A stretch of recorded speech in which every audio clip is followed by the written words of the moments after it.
kebiasaan baru agar selamat selalu, ini panduan untukmu. Mau berangkat, cek suhu tubuh dulu, pakai masker selalu, yo oh oh ayo ayo.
Pada tahun ajaran baru, pembelajaran dilakukan secara tatap muka terbatas atau jarak jauh. Dalam pelaksanaannya, sekolah wajib memenuhi daftar periksa sesuai SKB 4 Menteri dan aturan PPKM.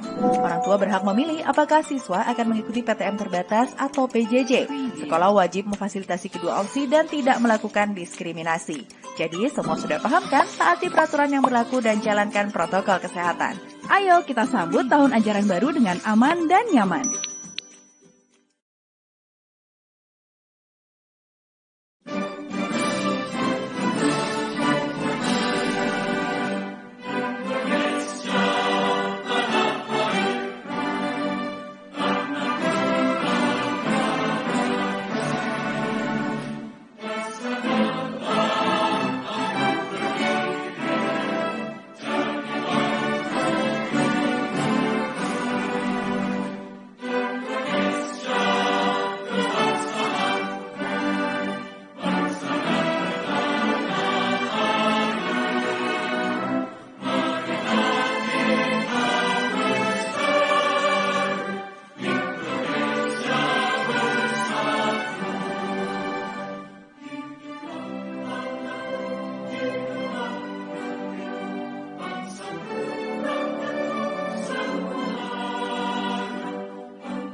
Assalamualaikum warahmatullahi wabarakatuh.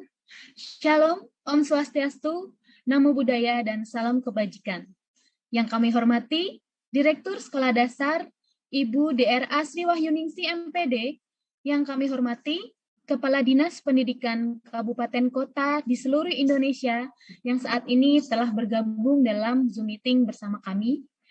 Dan tidak lupa, saya akan menyapa semua sahabat sekolah dasar di seluruh Indonesia yang turut menyaksikan live webinar pada siang hari ini melalui kanal YouTube Direktorat Sekolah Dasar. Dan yang saya hormati, Bapak, Ibu narasumber, dan juga panitia. Jalan-jalan pergi ke pasar, memberi roti, dan coklat hangat. Apa kabar sahabat sekolah dasar? Semoga selalu sehat dan bersemangat. Siang hari ini, kita berjumpa lagi dalam acara webinar Direktorat Sekolah Dasar yang selalu setia hadir menemani hari-hari sahabat sekolah dasar di seluruh Indonesia untuk membagikan berbagai informasi, ilmu, dan juga praktik-praktik baik yang tentunya selalu mengangkat topik-topik pembahasan yang sangat sayang untuk dilewatkan. Saya Astika Purbasari yang pada siang hari ini akan memandu jalannya webinar dengan tema Education for All, semua anak berhak mendapatkan pendidikan. Nah, pada siang hari ini kami telah menghadirkan narasumber-narasumber yang luar biasa di tengah sahabat sekolah dasar sekalian untuk mengupas tuntas topik pembahasan kita pada webinar di siang hari ini. Untuk itu, izinkan saya menyapa dan memperkenalkan para narasumber webinar kita pada siang hari ini. Baik, yang pertama saya ingin menyapa Bapak Dr. Ngadirin MED. Beliau adalah Subkoordinator Fungsi Penilaian di Direktorat Pendidikan Masyarakat dan Pendidikan Khusus. Selamat siang, Pak Ngadirin. Selamat siang, Bu Astika. Selamat siang, Bapak. Apa kabar, Bapak? Alhamdulillah, baik. Alhamdulillah. Terima kasih, Bapak.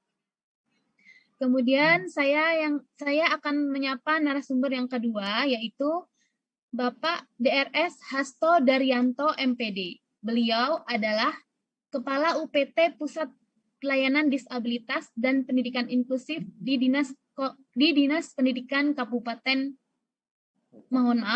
di Dinas Pendidikan Kota Surakarta. Selamat siang, Pak Hasto. Alhamdulillah sehat. Alhamdulillah, sehat ya Pak. Alhamdulillah. Iya, baik. Terima kasih Bapak. Nah, selanjutnya, ya. Salam nurani bercahaya. Salam nurani bercahaya. Baik, terima kasih Bapak.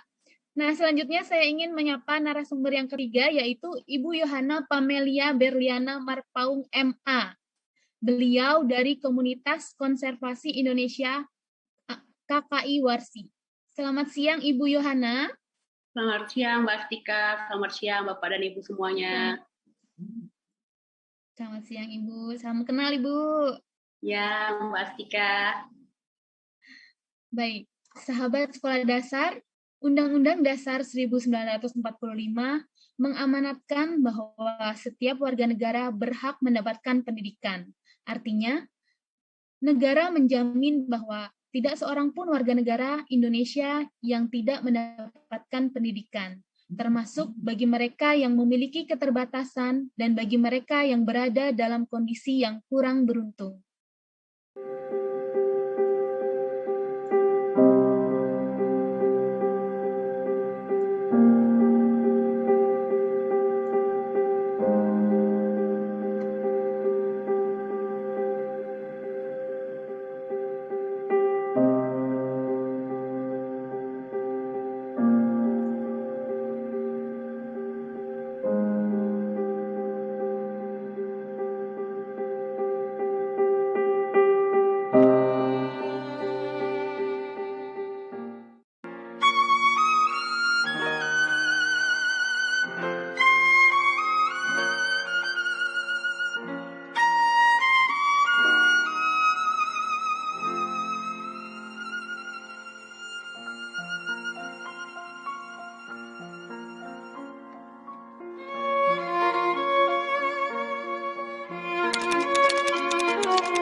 Baik, Bapak Ibu sekalian, selanjutnya marilah kita simak bersama-sama arahan dari Direktur Sekolah Dasar, dan beliau juga akan membuka acara webinar kita pada siang hari ini.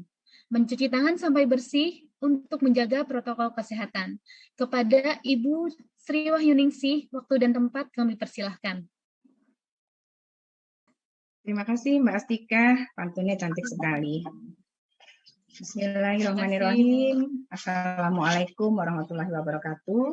Om Swastiastu, Namo Buddhaya, salam kebajikan, salam. Apa kabar Bapak Ibu semuanya, kawan-kawan narasumber yang sudah bergabung pada kesempatan ini.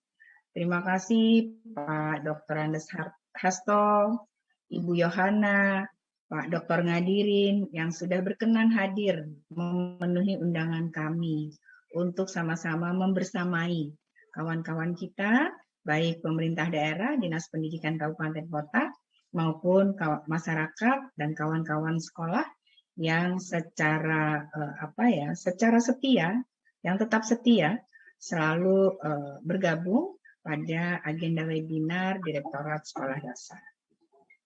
Bapak, Ibu semuanya, terima kasih kawan-kawan panitia yang sudah mengangkat tema pendidikan untuk semua. Tadi sudah disampaikan potongan-potongan video bagaimana persoalan-persoalan sosial mempengaruhi pendidikan atau pendidikan yang mempengaruhi persoalan sosial. Ini adalah sebuah lingkaran yang tidak bisa kita pisahkan. Indonesia yang terdiri dari ribuan pulau, jutaan, ratusan juta masyarakat masih memerlukan kolaborasi kita semua untuk benar-benar menjalankan amanah Undang-Undang Dasar 45 seperti tadi yang sudah disampaikan Mbak Astika, di mana tertuang dalam pasal 31 ayat 1 telah disampaikan bahwa setiap warga negara berhak mendapatkan pendidikan. Lalu sudah sejauh mana yang kita lakukan? Saat ini kita masih dihadapkan oleh kondisi pandemi yang entah kapan berakhir. Kasus COVID menjadi pandemi masih melanda. Setiap orang berupaya kesehatannya tetap terjaga. Tetap sehat dan semangat Bapak Ibu semuanya dimanapun berada, karena semua kita sedang berjuang meningkatkan pendidikan Indonesia. Terima kasih kawan-kawan khususnya dari Dinas Pendidikan Kabupaten Kota 514, tapi yang bergabung mungkin belum semuanya. Terima kasih sudah bergabung menghadiri acara ini. Terima kasih kawan-kawan masyarakat sekolah yang sudah berkenan hadir, serta kawan-kawan dari media yang juga selalu setia bergabung bersama webinar yang diselenggarakan oleh Direktorat Sekolah Dasar sebagai upaya untuk membangun komitmen bersama, sebagai upaya untuk memberikan layanan informasi kepada masyarakat khususnya. Melalui website Giat Direktorat Sekolah Dasar, kami berusaha semaksimal mungkin untuk menyampaikan kebijakan-kebijakan dan strategi-strategi apa yang harus kita lakukan agar layanan pendidikan khususnya di satuan pendidikan dapat maksimal. Bicara mengenai pendidikan, tidak semua anak Indonesia beruntung bisa merasakan indahnya pendidikan di satuan pendidikan formal. Masih ada anak-anak kita yang kurang beruntung karena ketunaan yang mereka hadapi, atau karena persoalan ekonomi, persoalan sosial, persoalan alam, dan persoalan-persoalan lain yang menjadikan mereka tidak maksimal atau bahkan tidak memiliki kesempatan untuk bisa merasakan pendidikan di bangku sekolah misalnya. Namun itu bukan kemauan mereka. Itu adalah persoalan yang tidak pernah satupun anak menginginkan itu. Lalu sampai sejauh mana kita sudah memberikan hak-hak tersebut kepada anak-anak kita? Sampai sejauh mana dan seperti apa praktek baik kawan-kawan dari Dinas Pendidikan Kabupaten Kota yang memang secara penuh memiliki kewenangan untuk melakukan pengelolaan layanan pendidikan, khususnya di jenjang sekolah dasar. Ini dikelola oleh kawan-kawan Dinas Pendidikan Kabupaten Kota. Bagaimana pendidikan ini dapat berjalan dengan baik, dapat terlaksana dengan baik, dapat memberikan hak kepada anak-anak kita agar mereka semua mendapatkan hak belajar, dan bagaimana semua kebijakan itu dilaksanakan dengan baik, terintegrasi dengan program-program lain yang sudah disiapkan dalam rangka memberikan hak pendidikan kepada putra-putri didik kita. Sahabat sekolah dasar dimanapun berada, kami Direktorat Sekolah Dasar selalu berupaya semaksimal mungkin untuk dapat menyampaikan kebijakan-kebijakan yang telah disiapkan oleh pemerintah pusat sampai betul dan terlaksana di satuan pendidikan. Kami yakin kawan-kawan di pemerintah daerah, khususnya Dinas Pendidikan Kabupaten Kota, sudah melaksanakan, melanjutkan sosialisasi, memberikan bimbingan teknis kepada satuan pendidikan, kepada masyarakat, untuk bisa memberikan layanan pendidikan yang terbaik kepada masyarakat. Sebagai pemenuhan hak-hak anak-anak kita, sebagai wujud tanggung jawab kita, sebagaimana tertuang dalam Undang-Undang Dasar 45, khususnya pasal 31 ayat 1. 76 tahun Indonesia merdeka dan akan kita rayakan beberapa tahun lagi. Dan saat ini kita sedang berada dalam kondisi pandemi. Sungguh bukan persoalan yang mudah. Namun kita tetap harus berupaya. Saya ada pantun lagi, Mbak Astika. Orang Taiwan sukanya masakan mie. Mie nikmat dalam keadaan panas ketika disajikan. Pembelajaran jarak jauh menjadi pilihan di masa pandemi. Mari tingkatkan layanan pendidikan agar tak ada lagi yang termarginalkan. Nah, tema siang ini sungguh luar biasa. Sekali lagi saya sampaikan, mudah-mudahan melalui webinar siang ini, yang juga telah hadir kawan-kawan narasumber di bidangnya masing-masing, sesuai dengan pengalamannya masing-masing, akan lebih menguatkan lagi perhatian kita bersama untuk meningkatkan kualitas layanan pendidikan. Pemerintah tidak bisa sendiri menyelesaikan persoalan pendidikan dengan berbagai warna. Namun, kita semua tetap harus berupaya semaksimal mungkin menjalankan kebijakan regulasi yang sudah disiapkan, baik oleh pemerintah pusat maupun oleh pemerintah daerah. Apresiasi khususnya kepada penggiat pendidikan yang pada kesempatan ini diwakili oleh Ibu Yohana yang juga sudah bergabung dari Warsi yang tak kenal lelah memberikan layanan pendidikan yang tidak bisa tersentuh melalui layanan formal. Pendidikan layanan khusus harus kita berikan dengan berbagai kebutuhan yang diperlukan oleh anak-anak kita karena berbagai alasan. Baik karena faktor ekonomi, faktor demografi, faktor sosial, atau faktor-faktor lain yang memang harus diberikan pendidikan layanan khusus. Sehingga anak-anak kita tetap dapat terliterasi. Bagaimana anak-anak kita mendapatkan arahan, bimbingan, terliterasi, khususnya 6 literasi dasar, sesuai dengan karakteristik yang mereka miliki. Bagaimana pendidikan layanan khusus harus diberikan kepada masyarakat. Kolaborasi dengan masyarakat, penggiat pendidikan, tentunya harus di bawah koordinasi Dinas Pendidikan, baik di tingkat kabupaten kota maupun di tingkat provinsi. Kami di Ditjen PAUD, Pendidikan Anak Usia Dini, Pendidikan Dasar, dan Pendidikan Menengah, memiliki tugas untuk bagaimana mengawal pendidikan di sektor formal maupun di sektor non-formal. Direktorat teknis, antara lain Direktorat SD, SMP, dan SMA, juga memiliki kewenangan untuk mengelola pendidikan layanan khusus.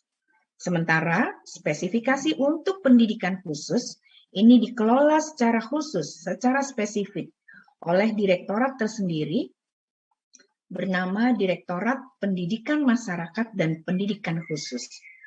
Memang terdapat perbedaan dalam bagaimana melayani baik pendidikan layanan khusus maupun pendidikan khusus. Pendidikan khusus masih pada tataran bagaimana pendidikan formal diberikan seperti misalnya SLB dan pendidikan-pendidikan yang lain. Tapi bagaimana praktek baik pendidikan layanan khusus? Mudah-mudahan melalui pertemuan siang ini, yang saya rasa ini adalah jam-jam ngantuk ya, jam-jam nikmatnya istirahat, apalagi kita semua sedang banyak yang harus bekerja dari rumah karena peningkatan kasus COVID di berbagai daerah sedang melonjak. Mari kita tetap sama-sama bisa berkontribusi bagaimana menyiapkan pendidikan khusus, bagaimana menyiapkan pendidikan layanan khusus, bagaimana menyiapkan pendidikan reguler, karena semua pendidikan harus inklusif. Pendidikan tidak boleh tidak boleh ada diskriminasi dalam layanan pendidikan. Anak-anak kita harus terfasilitasi. Sentuhannya pasti akan berbeda ketika kita bicara mengenai pendidikan khusus maupun pendidikan layanan khusus atau pendidikan yang kita kenal dengan jalur formal. Semua punya aturan masing-masing, tapi bagaimana kita bisa menjalankan semua kebijakan ini agar anak-anak kita mendapatkan haknya. Bapak dan Ibu sekalian, Mbak Astika, saya ada pantun lagi, biar Bapak Ibu nggak ngantuk. Aliran sungai jernih di pedalaman, jernihnya air karena sungai diapit hutan. Kalau semua sudah terliterasi terhadap kebijakan, maka pendidikan untuk anak-anak dengan berbagai warna akan tersiapkan. Nah, ini pada kesempatan ini, sekali lagi saya sampaikan ke kawan-kawan narasumber, mari kita perkuat kolaborasi kita, diskusi kita dengan kawan-kawan peserta. Semoga pertemuan ini memberikan manfaat kepada kita semua agar kita terliterasi bagaimana melaksanakan layanan, baik pendidikan khusus, pendidikan layanan khusus, maupun pendidikan yang lainnya agar anak-anak kita mendapatkan haknya. Dan sekali lagi, pendidikan harus inklusif. Pendidikan harus mencerahkan. Pendidikan harus memberi arah kemana anak-anak kita ke depan akan melangkah. Konsep tersebut harus menjadi landasan yang kuat dalam mempersiapkan anak-anak kita memiliki profil pelajar Pancasila tanpa terkecuali, baik yang belajar di sekolah ataupun yang belajar tidak di sekolah. Misalnya karena anak-anak pendidikan layanan khusus ini harus difasilitasi dengan layanan yang berbeda, sehingga anak-anak pun harus tersiapkan memiliki profil pelajar Pancasila. Barangkali itu Mbak Astika beberapa hal yang bisa saya siapkan. Mudah-mudahan kita semua tetap sehat, tetap semangat dalam menjalani adaptasi bekerja di era pandemi. Mudah-mudahan Bapak Ibu semua tetap menjaga imunnya, imannya agar kita aman menjalani hari-hari kita di tengah pandemi yang entah kapan akan berakhir. Sehat semua, tetap semangat. Semoga kita bisa memberikan, kita tetap bisa produktif, meningkatkan kualitas layanan pendidikan lebih baik lagi dari waktu ke waktu. Terima kasih banyak Mbak Astika atas waktunya. Selamat terlaksananya webinar ini. Mudah-mudahan berjalan lancar tanpa kendala apapun. Karena sekarang kita tidak bisa bertatap muka, tapi kita hanya bisa virtual. Kendala kita biasanya adalah sinyal. Mudah-mudahan sinyalnya lancar, kita semua tetap bisa saling berbagi ilmu di ruang ini untuk bisa saling memperkaya pengalaman kita dalam meningkatkan layanan pendidikan kepada masyarakat semua tanpa terkecuali. Pengawas tugas dialah penyelia. Penyelia mengawasi dengan senyumnya. Meski kita semua sudah berusaha, namun tanpa kolaborasi bukanlah apa-apa. Selamat berkolaborasi melalui webinar ini. Sehat terus, semangat terus untuk Indonesia maju, Indonesia kuat, dan kita siapkan anak-anak kita memiliki profil pelajar Pancasila.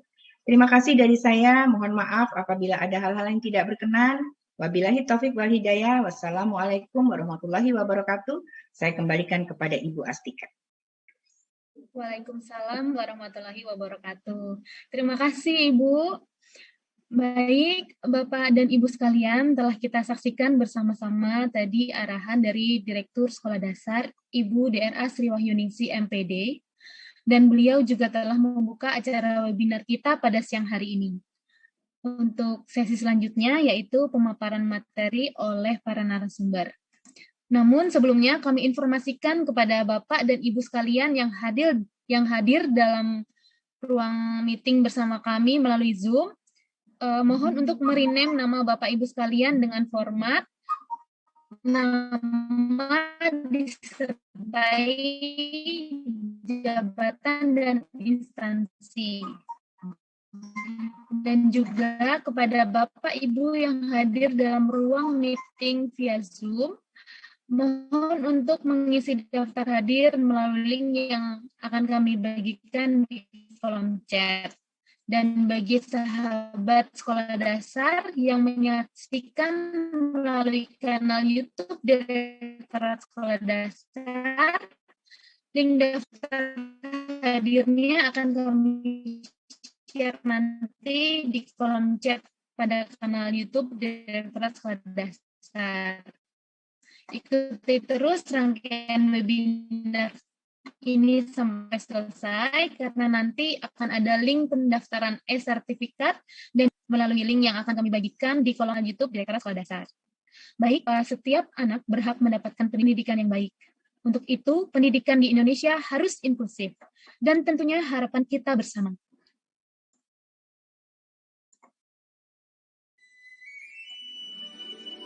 Pak Presiden, izin bertanya, sebenarnya apa yang ada di benaknya Pak Presiden mengenai kemajuan yang Bapak ingin lihat terjadi dalam pendidikan di Indonesia?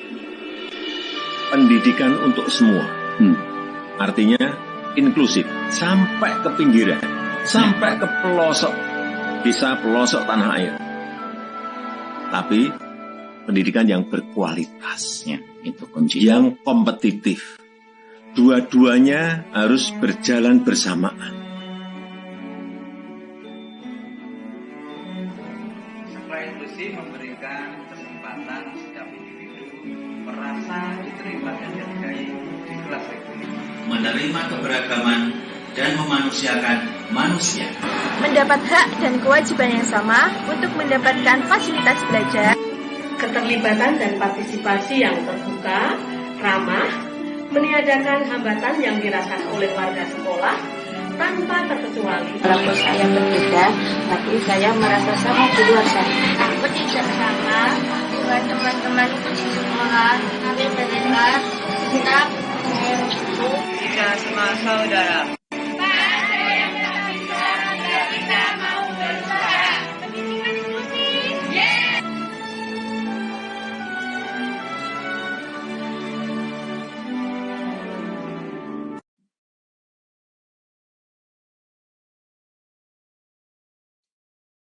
Baik, Bapak dan Ibu, memasuki acara yang selanjutnya, yaitu pemaparan materi pertama tentang layanan pendidikan khusus dan pendidikan inklusif yang akan disampaikan oleh Bapak Dr. Ngadirin MPD. Selamat siang, Bapak. Selamat siang. Selamat siang, Pak. Sudah siap, Pak? Siap, insyaallah. Bapak ingin menyapa sahabat sekolah dasar, bisa mengaktifkan videonya, Pak. Mohon izin. Siap, siap. Gantengnya kelihatan kalau gini, Pak. Iya, jelas saya lebih ganteng dari Bu Astika lah. Baik, terima kasih Bapak. Silahkan untuk memulai materi yang akan disampaikan. Siap, terima kasih Bu Astika. Terima kasih Bu Direktur Sekolah Dasar. Tadi sebenarnya informasinya udah lengkap oleh Bu Direktur tuh. Dan dari video-video juga lengkap banget, ya. Namun demikian kami akan mencoba menambahin, nanti akan ditambahi lebih lengkap lagi secara praktis oleh Pak Hasto. Nah, saya kenal juga Pak Hasto misalnya. Selamat siang Pak Hasto. Siap. Izinkan saya share screen. Siap Pak, silakan. Kelihatankah? Sudah jelas, Pak. Siap. Baik, Bapak Ibu, Assalamualaikum warahmatullahi wabarakatuh. Kami akan mencoba menyampaikan informasi terkait dengan layanan pendidikan khusus dan pendidikan inklusif. Namun demikian nanti akan lebih banyak kepada layanan pendidikan inklusif dari sisi kebijakan dan implementasi, serta tantangan-tantangan yang dihadapi pada saat sekarang ini. Saya diberikan waktu berapa detik, Bu Astika? Sekitar 40 menit, Pak. 40 menit ya, maksimal ya. Soalnya biasanya saya itu bicaranya selama 2 jam, ya. Ya, kurang-kurang 55 menit lah ya. Baik. Boleh. Baik. Barangkali sudah nggak asing lagi tentang pendidikan inklusif ini, bahwa dalam propaganda secara internasional dalam Sustainability Development Goals nomor 4 untuk education tahun 2030 itu, bahwa nanti tidak ada lagi istilahnya anak-anak yang ketinggalan, tidak ada lagi anak-anak yang tidak mendapatkan pendidikan. Dan dalam hal ini sangat ditekankan adalah menghapus disparitas gender dan menjamin akses yang setara terhadap seluruh tingkatan pendidikan bagi sekolah, bagi mereka yang rentan, termasuk para penyandang disabilitas. Bapak Ibu, dalam hal ini memang tekanannya pada penyandang disabilitas karena memang kondisi saat ini masih banyak sekali para putra-putri kita yang penyandang disabilitas atau disebut dengan anak berkebutuhan khusus itu belum mendapatkan layanan pendidikan. Masih banyak yang belum mendapatkan akses dan masih banyak masalahnya. Itu adalah sudah menjadi semangat secara internasional. Ini beberapa landasan yang umum secara internasional, ya. Declaration of Human Rights, kemudian Convention on the Rights of the Child, dan kita ratifikasi tahun 2011, Education for All yang menjadi topik pada kegiatan webinar kali ini. Kemudian juga ada deklarasi SENCA, yaitu Special Needs Education, dan seterusnya masih banyak. Kita sendiri juga punya undang-undang tentang penyandang disabilitas. Ini dasar hukum untuk yang kondisi sekarang, ya. Yang pertama, Undang-Undang Nomor 8 tahun 2016, 5 tahun yang lalu, yaitu tentang penyandang disabilitas. Itu banyak sekali hak yang bahwa penyandang disabilitas itu memberi hak untuk mendapatkan pendidikan, untuk mendapatkan pekerjaan, untuk mendapatkan hak-haknya sebagaimana yang lain. Kemudian juga, mohon maaf saya matikan videonya, tentang PP nomor 70 tahun 2019, di situ ada tuntutan untuk pemenuhan hak penyandang disabilitas, yang dimana setiap rencana pembangunan di Indonesia itu harus ada kaitannya dengan hak penyandang disabilitas. Kemudian ada yang baru-baru muncul yaitu PP nomor 13 tahun 2020,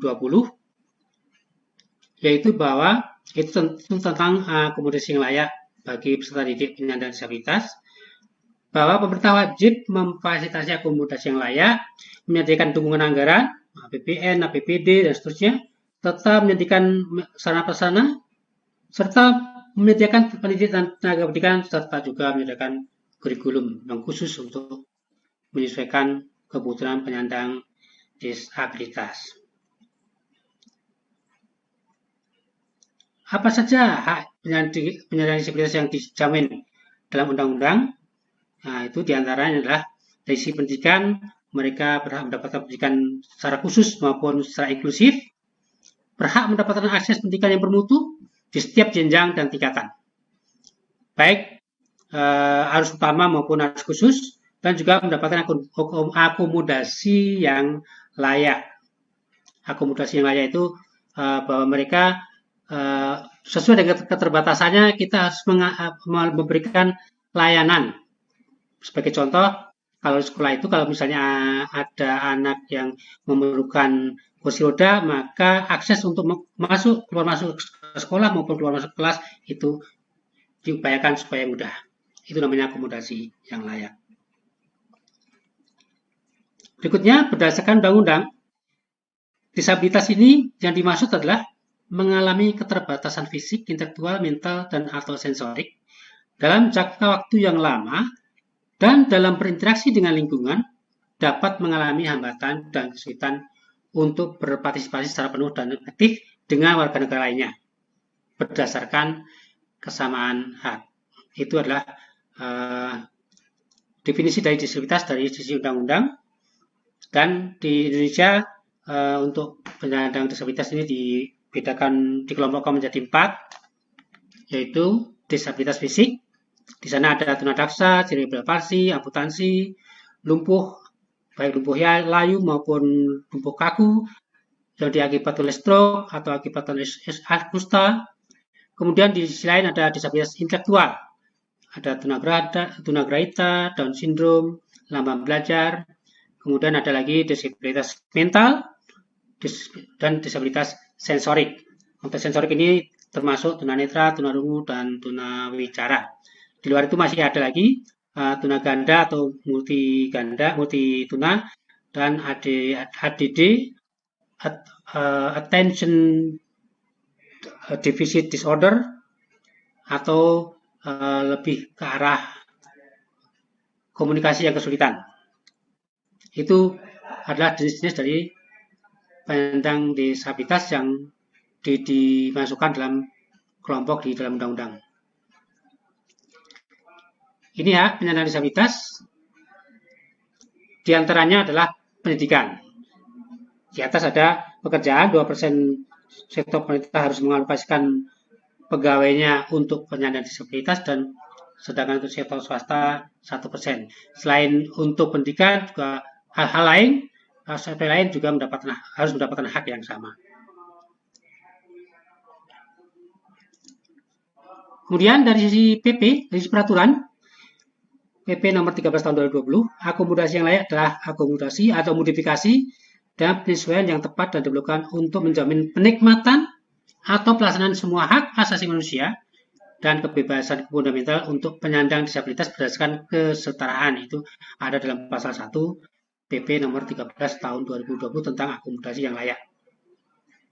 Kemudian juga pasal 4-nya menuntut adanya SKL, standar kompetensi lulusan, standar isi, standar proses, dan standar penilaian yang disesuaikan dengan kebutuhan peserta didik.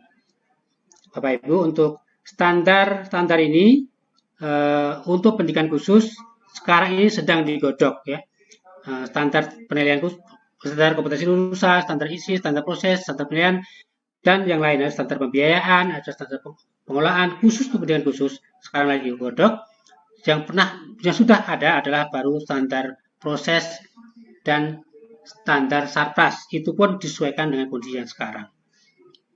Jadi sekarang ini sedang dalam proses penggodokan standar nasional pendidikan untuk pendidikan khusus oleh BSNP. Ini salah satu amanat dari Undang-Undang Nomor 8 Tahun 2016 dan PP itu adalah adanya ULD, Unit Layanan Disabilitas, yang best practice-nya nanti akan disampaikan oleh Pak Hasto dari Surakarta. Ini saya cuplik sebentar, saya potong satu slide beliau, ya. Di antaranya seperti ini ya. Ada unit layanan, dia bekerja unit layanan, dan ada peran fungsi, di mana peran fungsi itu menjadi semacam konektor bagi orang tua, sekolah reguler, dan SLB, dan pemerintah, dan masyarakat. Jadi ULD yang best practice di Surakarta nanti akan lebih jauh dijelaskan oleh beliau, adalah salah satunya dari konektor untuk semua pihak. Bapak Ibu yang saya hormati, apa itu ULD? ULD adalah atau unit layanan disabilitas adalah bagian dari satu institusi atau lembaga yang berfungsi sebagai penyedia layanan dan fasilitas untuk penyandang disabilitas. Kemudian hak untuk mulai pendidikan sudah jelas bahwa penyandang disabilitas itu berhak mendapatkan pendidikan mulai dari SD, SMP, SMA, bahkan dari TK sampai ke perguruan tinggi. Ya, dan pemerintah wajib menyediakannya. Dan bahkan disebutkan untuk keluarga ekonomi lemah, pemerintah wajib memberikan biaya pendidikan di dalam tuntutan dari Undang-Undang Nomor 8 Tahun 2016. Untuk mengupdate kegiatan layanan pendidikan yang untuk saat ini, ya, Bapak Ibu, ada 3 bentuk layanan. Yang pertama adalah terpisah. Terpisah itu untuk putra-putri penyandang disabilitas, anak penyandang disabilitas itu di sekolah tersendiri, dan yang lainnya di sekolah umum, itu namanya segregasi terpisah. Untuk kondisi sekarang ini adalah kita punya SLB. SLB adalah untuk anak-anak penyandang disabilitas atau anak berkebutuhan khusus. Kemudian yang kedua adalah terpadu, di mana sekolah itu menerima semua anak, ya, dan itu diselenggarakan di reguler, dan anak-anak yang berkebutuhan khusus itu diminta tanda kutip dipaksa atau diikutkan ke dalam sistem umum, sehingga mereka lah yang menyesuaikan kepada sistem yang ada. Itu terpadu. Kemudian satu bentuk lagi yang namanya inklusif, itu melayani semuanya di sekolah reguler, dan ABK menjadi bagian dari kelas, di mana sedikit berbeda pendekatan dari terpadu adalah kalau inklusif ini layanannya disesuaikan dengan kondisi si anak, ya, layanan disesuaikan pada kondisi si anak. Sebagai contoh, ini gambarannya. Kalau yang gambar yang di atas adalah untuk tempat yang kotak, untuk barang yang kotak. Kalau yang berbentuk silinder, maka tempatnya juga silinder, itu namanya segregasi. Tidak bisa yang silinder taruh di tempat di kotak, nggak bisa. Kalau pendidikan terpadu, ini yang kotak ini karena adanya tempatnya adalah silinder atau lingkaran, maka yang kotak dipaksa menjadi lingkaran untuk bisa masuk ke lingkaran, dipaksa masuk ke sistem. Tetapi kalau pendidikan inklusif, itu apapun bentuknya disiapkan tempatnya, dan tempatnya menyesuaikan dengan yang datang. Itu inklusif. Nah, kita harapkan semua nanti akan menjadi sekolah inklusif di Indonesia ini. Untuk sekarang ini, pendidikan inklusif masih belum semuanya, ya, baru mencapai sekitar 29 ribuan sekian dari sekian ribu sekolah. Baik.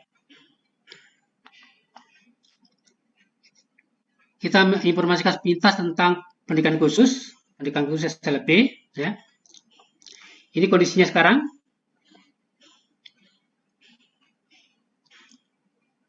Di mana kita untuk SLB ini tahun kemarin, ya, tahun ini nggak terlalu jauh berbeda, yaitu melayani 142.517 siswa, ya. Baru segitu. Pada jumlah peserta didik, jumlah anak penyandang disabilitas usia sekolah 5 tahun sampai 18 tahun berdasarkan proyeksi dari BPS yang diolah oleh Bappenas itu sekitar 1.300.000. Jadi masih jauh dari jangkauan, ya. Kalau dihitung ini baru mencapai sekitar 12-13%, ya. Kemudian kondisi saat ini pun Bapak Ibu masih banyak beberapa kabupaten yang belum memiliki SLB. Dalam data kami sampai dengan tahun kemarin masih ada 58 kabupaten kota yang belum memiliki SLB. Itu artinya apa? Masih banyak putra-putri kita, anak berkebutuhan khusus di kabupaten ini belum bisa terlayani di SLB. Nah, SLB adalah untuk anak-anak berkebutuhan khusus, ya, untuk kondisi sekarang. Sehingga mau tidak mau pendidikan inklusif menjadi alternatif yang diharapkan menjadi solusinya. Kemudian ini pendidikan inklusif, kondisi sekarang ini seperti apa? Pendidikan inklusif adalah sistem penyelenggaraan pendidikan yang memberikan kesempatan pada semua peserta didik yang memiliki kelainan dan memiliki potensi kecerdasan dan atau bakat istimewa untuk mengikuti pendidikan atau pembelajaran dalam lingkungan pendidikan secara bersama-sama dengan peserta didik pada umumnya. Itu pasal 1 Permen nomor 70 tahun 2009. masih berlaku tentang pendidikan inklusif. Beberapa definisi secara internasional ya yang dikenal, an inclusive schools values and provides learning for all regardless of their needs or abilities. Jadi inclusive school itu tidak melihat kemampuan maupun apapun kebutuhannya tetap harus di dalam sekolah. Intinya semua anak itu harus ada di sekolahan.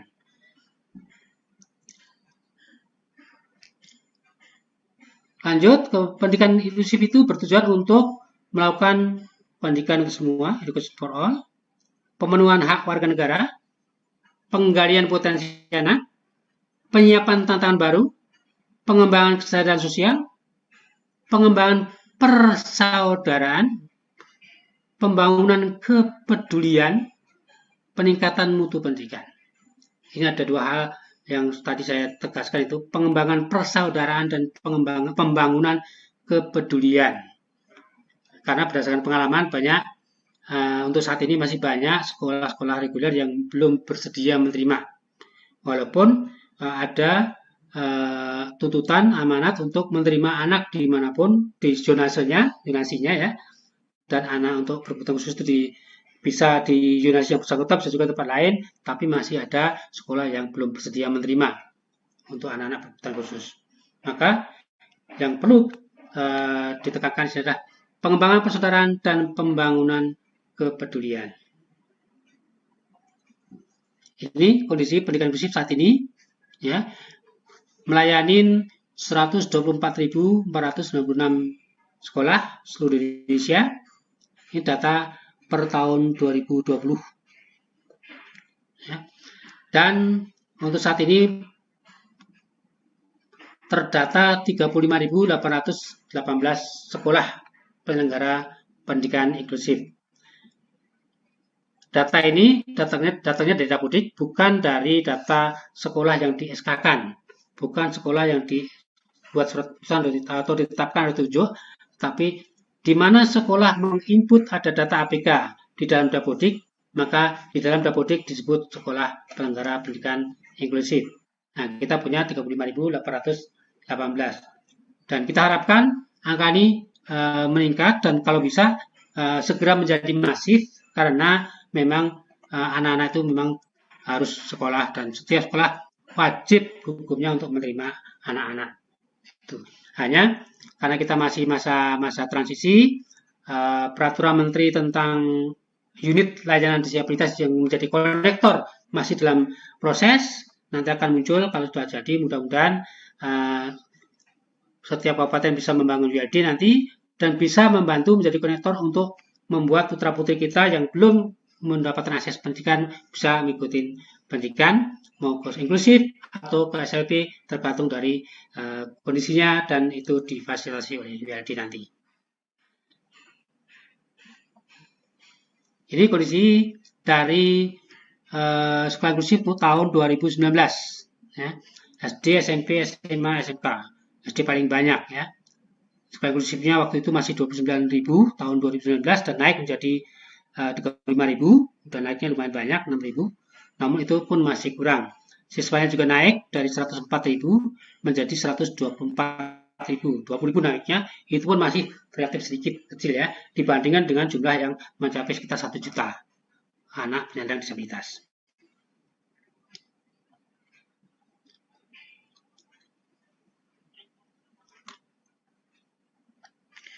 Berikutnya dari sisi kurikulum. Kurikulum pendidikan inklusif itu ada beberapa terminologi yang dipakai dalam pendidikan inklusif itu. Ya, ada teknologi akademik, ada eskalasi, duplikasi, modifikasi, institusi, OBC, ya, di mana kurikulum itu disesuaikan dengan kondisi dan kebutuhan si anak. Jadi bukan untuk semuanya, tapi untuk beberapa anak. Sekali lagi, inklusif itu di satu kelas di mana ada 1, 2, 3 sampai 5 anak maksimalnya untuk di inklusif. Yang 5 anak yang berkebutuhan khusus itu kurikulumnya disesuaikan. Kemudian untuk mereka juga ada program kebutuhan khusus dalam rangka mengatasi kendala yang dimiliki. Sebagai contoh di dalam gambar ini, itu adalah pengembangan orientasi dan mobilitas bagi anak tunanetra. Jadi ada program untuk orientasi mobilitas. Kemudian untuk anak tunarungu itu pengembangan komunikasi, persepsi dan bunyi. Ya. Kemudian untuk tunagrahita ada program kebutuhan khusus pengembangan diri, dan untuk tunadaksa pengembangan gerak dan pengembangan diri dan binaan. Fasilitas umum kita paham, masih banyak yang masih perlu dibenahin karena belum semuanya ramah kepada penyandang disabilitas, dan juga terakhir sekolah yang ramah terhadap penyandang disabilitas. Kalau yang tadi penerimaan, kalau ini sekolah yang sudah terima perlu juga harus ramah kepada penyandang disabilitas sehingga tidak kesulitan dalam melakukan gerakan dan seterusnya.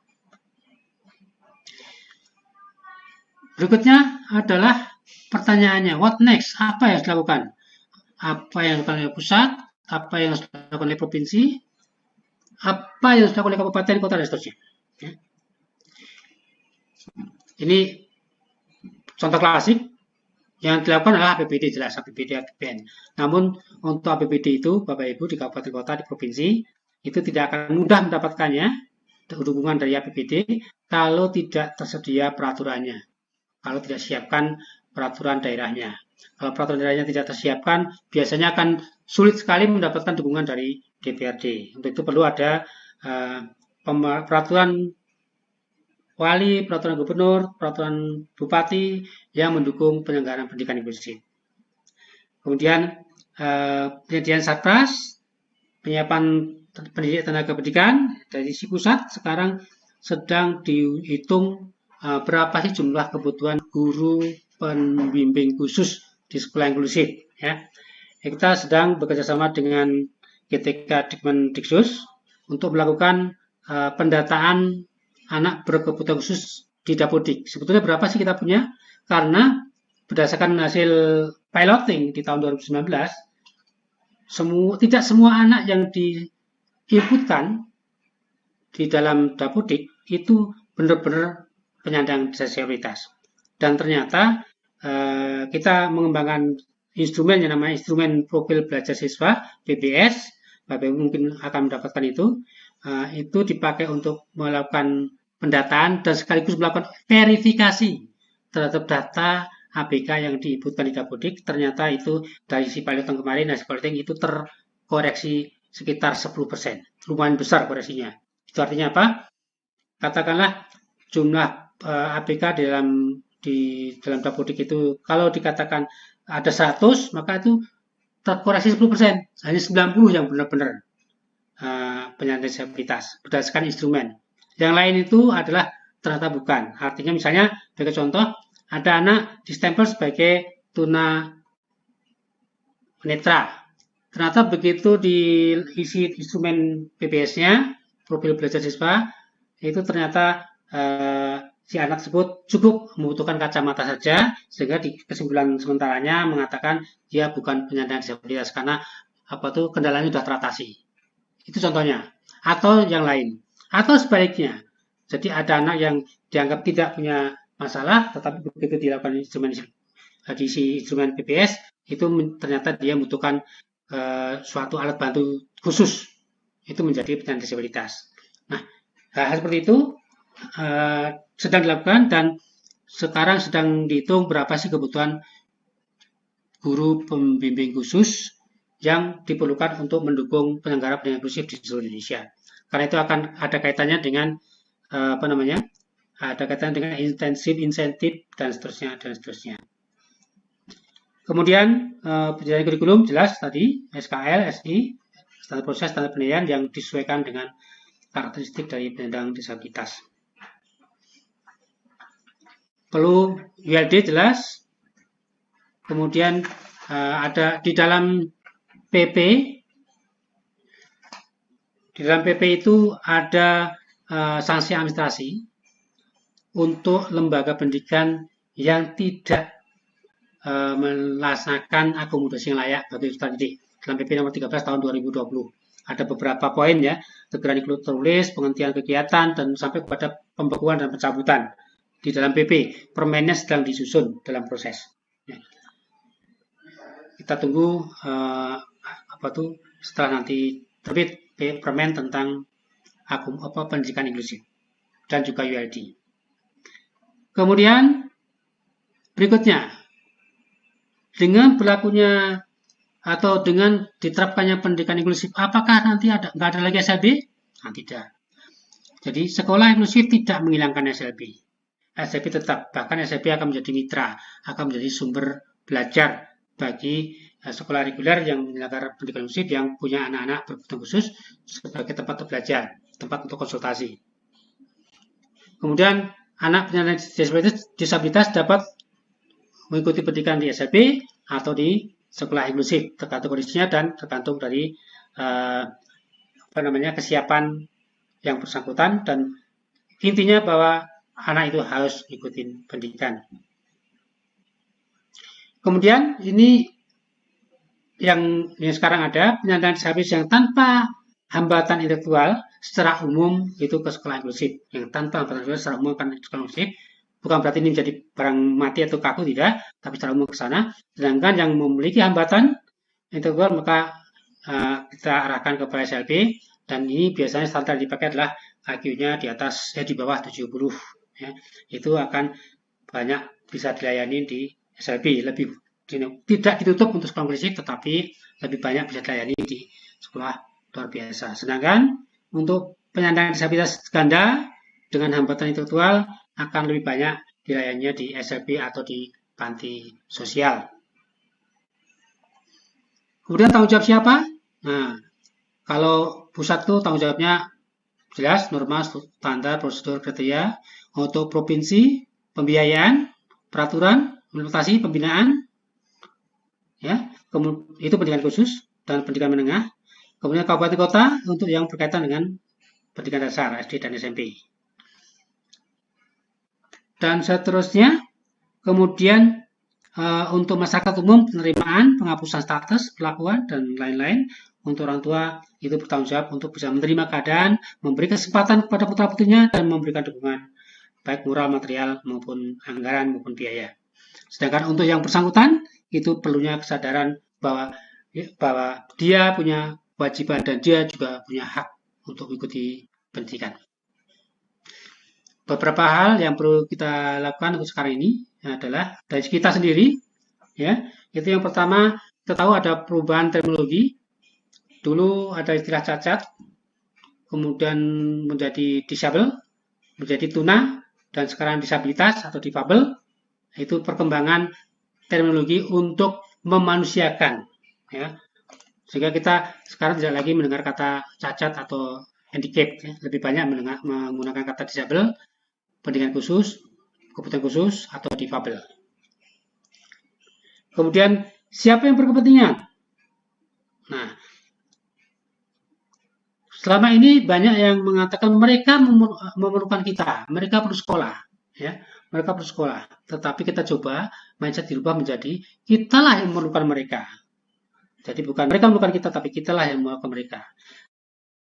Kemudian apakah pada satu pendidikan, kalau kemarin mereka menjadi beban karena kemanusiaan, tetapi kita coba sedikit merubahnya menjadi mereka menjadi kebanggaan. Dan mereka karena apa? Karena mereka itu istimewa. Ya, mereka istimewa, dan mereka itu punya prestasi yang berbeda dengan yang lainnya. Itu hanya mencoba merubah mindset. Perubahan mindset itu akan diperlukan untuk membangun dan melakukan perubahan. Ini pelayanan PD, pelayanan penyandang disabilitas di tingkat sekolah. Ya, ada fleksibilitas dari sisi waktu dan batasan usia. Jadi untuk ABK ini usianya tidak persis seperti usia pada umumnya, ya. Kalau di sekolah reguler itu 18 tahun masih di SMA, tapi kalau untuk penyandang disabilitas mereka bisa sampai ke 20, 21 masih bisa di sekolah. Kemudian ada proses pembelajaran, perlunya pembimbingan, pembelajaran kooperatif, tutor sebaya diperlukan, ya, dan bimbingan khusus maupun kelas khusus. Untuk pendidikan jelas disesuaikan dengan keterbatasan dimiliki dan lebih ke arah perkembangan daripada hasilnya. kalau itu akademik. Manajemen sekolah inklusif sebaiknya terbuka untuk semua sekolah, terbuka untuk semua anak. Guru sebagai inisiator utama, lingkungan sekolah ramah anak, dukungan pembiayaan bagi siswa penyandang disabilitas, jadi bosnya bisa dianggarkan untuk mereka dan dilakukan fleksibilitas dalam pembelajaran. Tinggal 2 menit lagi, saya akan agak percepat. Ya. Jadi dari sisi manajemen kelas, Bapak Ibu yang di sekolahan, di kelas bisa mengatur bagaimana supaya ABK atau anak yang berkebutuhan khusus punya akses yang lebih baik untuk bisa menyerap pelajaran. Hambatan umum itu yang perlu kita perhatikan itu adalah supaya kita mengurangi, kalau bisa menghilangkan negatif statement atau stempel, kemudian memberikan fasilitas dukungan dan perlunya perhatian pemerintah daerah kepada mereka. Masalah yang dihadapi siswa secara individu ini berdasarkan penelitian, ini adalah banyaknya mereka yang kurang percaya diri, kurangnya pemahaman, masalah penyesuaian, ketertinggalan, dan seterusnya. Ini perlu kita bantu mereka untuk membuat supaya hal ini menjadi berkurang, kalau bisa hilang, ya, karena mereka menghadapi hal yang secara personal itu seperti ini. Kemudian apa yang menjadi peran guru? Perlunya interaksi dan komunikasi dengan keluarga, penggunaan strategi pembelajaran yang bervariasi supaya mereka itu tetap bisa terlayani dengan baik, ya, dan bisa mengatasi permasalahan belajar siswa. Dan jangan lupa adalah menerapkan penilaian yang adaptif, artinya dinilai sesuai dengan kondisi dan potensinya. Selesai itu yang bisa kami sampaikan, Bu Astika. Mudah-mudahan sedikit bisa memberikan gambaran tentang penyelenggaraan pendidikan inklusif di Indonesia. Sedangkan untuk layanan khusus, nanti kita bisa bincang-bincang bila nanti ada pertanyaan tentang layanan khusus berkaitan dengan penyandang disabilitas. Terima kasih. Kami kembalikan. Wassalamualaikum warahmatullahi wabarakatuh. Waalaikumsalam warahmatullahi wabarakatuh. Terima kasih Bang Hadirin atas materi yang telah disampaikan. Luar biasa sekali menyadarkan kita semua bahwa ada hak-hak penyandang disabilitas untuk memperoleh pendidikan inklusif dan untuk mengakses pembelajaran bermutu perlu mendapatkan perhatian khusus dan dukungan dari berbagai pihak melalui penyiapan akomodasi yang layak, yaitu dengan memberikan layanan sesuai dengan keterbatasan dan kebutuhan masing-masing peserta didik. Tadi juga dijelaskan oleh Bapak Ngadirin terkait apa saja yang bisa dilakukan oleh pemerintah pusat, daerah, sekolah, orang tua, dan juga masyarakat dalam memberikan akomodasi yang layak bagi peserta didik penyandang disabilitas. Semoga bisa memberikan pencerahan kepada para stakeholder dalam menyelenggarakan pendidikan inklusif. Tadi juga Pak Ngadirin menyampaikan bahwa diperlukan adanya perubahan mindset terhadap sudut pandang kita terhadap peserta didik penyandang disabilitas, bahwa mereka bukanlah beban, namun mereka adalah suatu kebanggaan kita semua karena mereka istimewa. Terima kasih Pak Ngadirin atas materi yang telah disampaikan. Baik, Bapak dan Ibu, saya perhatikan dari tadi sudah ada yang meraise hand. Mohon bersabar Bapak dan Ibu, nanti akan ada sesi diskusi dengan para narasumber setelah seluruh narasumber selesai menyampaikan materinya. Bapak Ibu yang hadir melalui Zoom, baik melalui Zoom maupun di YouTube juga dapat menuliskan pertanyaannya melalui kolom chat dengan menyebutkan nama dan pertanyaannya ditujukan kepada siapa. Nanti di sesi akhir kami juga akan membacakan pertanyaan Bapak dan Ibu untuk dijawab oleh narasumber. Baik, selanjutnya kita memasuki pembahasan materi yang kedua yang akan membagikan praktik baik strategi pendidikan kabupaten kota dalam mengawal pendidikan inklusif di sekolah dasar yang akan disampaikan oleh Bapak DRS Hasto Daryanto MPD dari Dinas Pendidikan Kota Surakarta. Selamat siang Bapak. Selamat siang Mbak Astika. Siang, sudah siap Pak? Insya Allah. Insya Allah. Baik Bapak, kami persilahkan. Ya, baik Bapak, kami persilahkan kepada Pak Hasto untuk memulai materi yang selanjutnya. Ya. Terima kasih Mbak Astika. Assalamualaikum warahmatullahi wabarakatuh. Waalaikumsalam warahmatullahi wabarakatuh. Ibu Direktur Sekolah Dasar, Ibu Ning, yang kami hormati,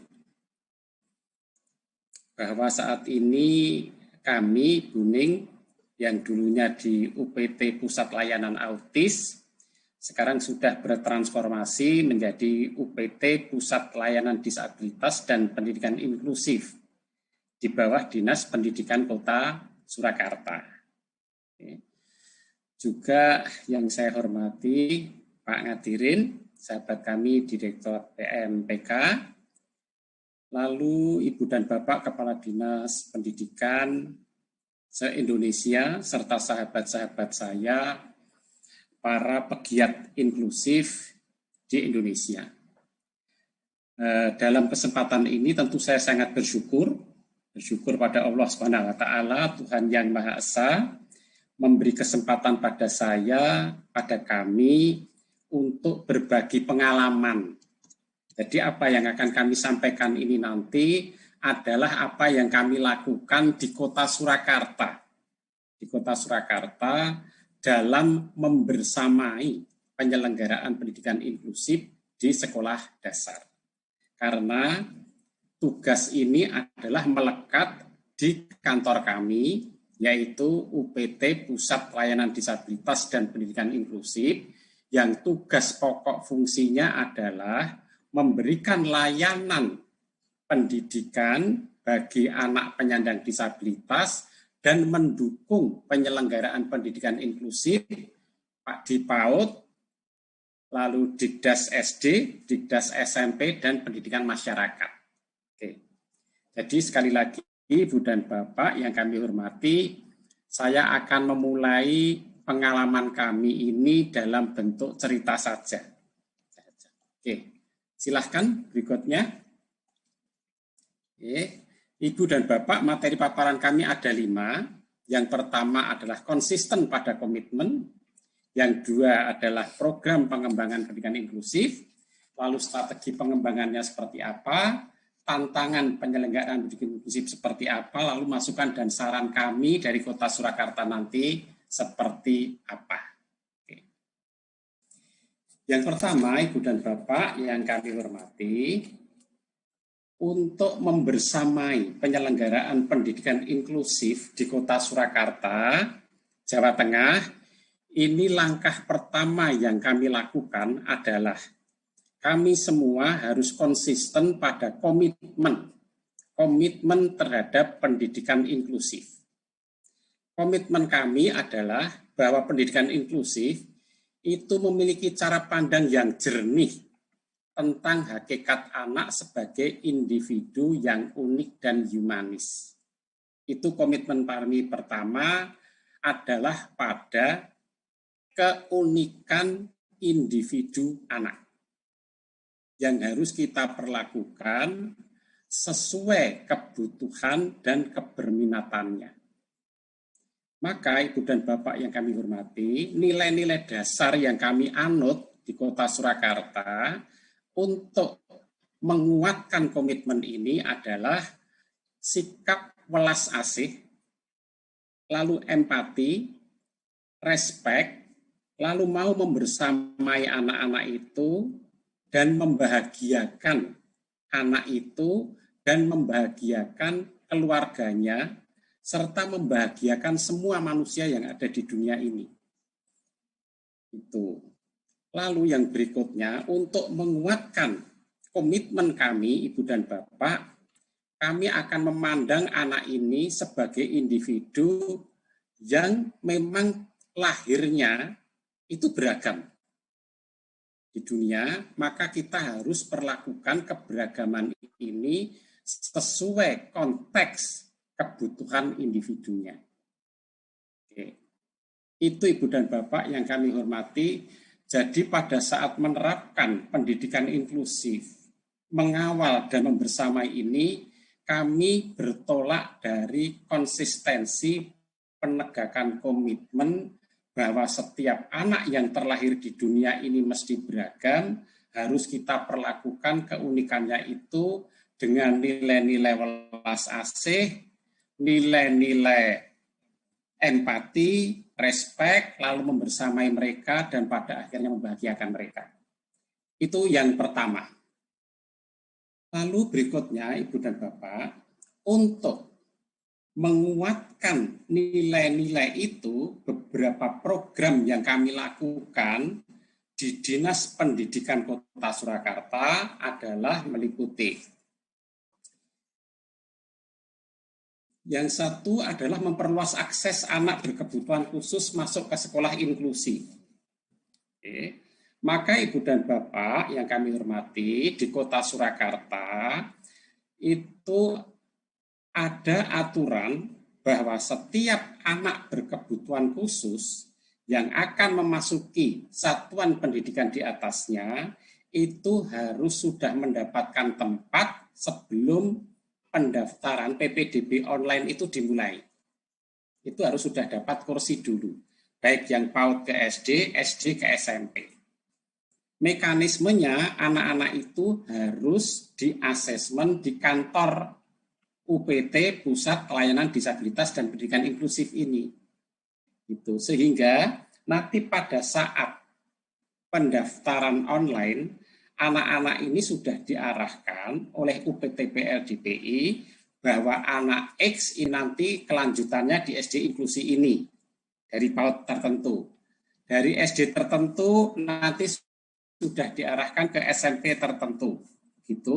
Itu rekomendasi dari UPT PLDPI, lalu nanti ditetapkan oleh Kepala Dinas Pendidikan, sehingga anak-anak berkebutuhan khusus ini semua sudah mendapatkan akses ke jenjang sekolah yang di atasnya.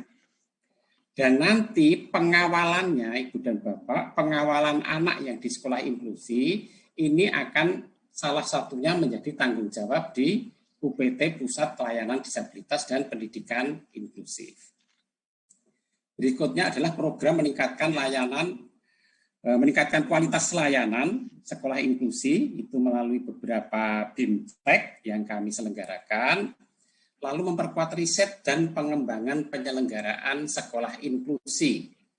Riset dan pengembangan ini, Ibu dan Bapak, kita berkolaborasi dengan profesi di luar guru. Kita melibatkan unsur profesi psikolog, lalu unsur terapis, lalu unsur dokter yang terlibat dalam penanganan anak berkebutuhan khusus. Oke. Nah, untuk memperlancar program-program kami itu, Ibu dan Bapak, strategi yang kami lakukan di Dinas Pendidikan Kota Surakarta, yaitu yang pertama terus mengasah nurani dari para pegiat, para pengambil kebijakan, agar anak-anak berkebutuhan khusus ini tetap mendapatkan layanan yang optimal, tetap mendapatkan layanan yang tepat sesuai kebutuhannya. Lalu yang kedua, setelah penegakan komitmen, regulasi. Seperti yang tadi disampaikan Bapak Ngadirin, jadi regulasi yang kita terbitkan yang pertama itu adalah perwali tentang penyelenggaraan pendidikan inklusif. Di sana mengatur bagaimana penyelenggaraan pendidikan inklusif di tiap satuan pendidikan dari 8 standar nasional pendidikan yang ada. Setelah itu, Ibu dan Bapak, kita terbitkan lagi perwali tentang susunan organisasi dan tata kerja struktural di UPT Pusat Pelayanan Disabilitas dan Pendidikan Inklusif. Perwali ini penting karena perwali ini yang nanti akan mengamanahkan tugas pembersamaan, pendampingan, pengawalan pendidikan inklusif, baik pada satuan pendidikan PAUD, SD, SMP, dan pendidikan masyarakat. Oke. Setelah itu, Ibu dan Bapak, regulasi berikutnya adalah SK Kepala Dinas Pendidikan tentang pusat sumber pendidikan inklusif. Karena pada praktek di lapangan, banyak sekolah dasar itu yang memang masih perlu pendampingan dari pusat sumber. Di Kota Surakarta, pusat sumber ini terdiri dari sekolah luar biasa, lalu dari sekolah model inklusi. Itu pusat sumber ini sebagai tempat bertanya bagi sekolah-sekolah inklusi yang lain. Oleh karena itu, Ibu dan Bapak, di pusat sumber ini akan diberikan bantuan pembiayaan dari pemerintah Kota Surakarta untuk pendampingan sekolah-sekolah inklusi yang lain. Di Kota Surakarta saat ini sudah ditetapkan 62 sekolah penyelenggara inklusi, ada 32 PAUD inklusi, ada 19 SD inklusi, dan ada 10 SMP inklusi. Berikutnya adalah SK Kepala Dinas tentang penetapan sekolah inklusi, baru saja saya sebutkan tadi regulasinya. Lalu Juknis PPDB khususnya pada jalur afirmasi, di sanalah ruang bagi anak-anak berkebutuhan khusus untuk difasilitasi studi lanjutnya di sekolah inklusi yang ada di Kota Surakarta. Dan yang terakhir adalah tentang Perda Kota Surakarta tentang pemenuhan hak penyandang disabilitas. Itu Ibu dan Bapak, beberapa regulasi yang diterbitkan di Kota Surakarta dalam rangka membersamai dan mengawal penyelenggaraan pendidikan inklusif di Kota Surakarta. Berikutnya, setelah penegakan komitmen, lalu regulasi, berikutnya adalah organisasi penggeraknya. Organisasi penggerak pendidikan inklusif di Kota Surakarta itu yang pertama adalah UPT PLDPI, UPT Pusat Layanan Disabilitas dan Pendidikan Inklusif.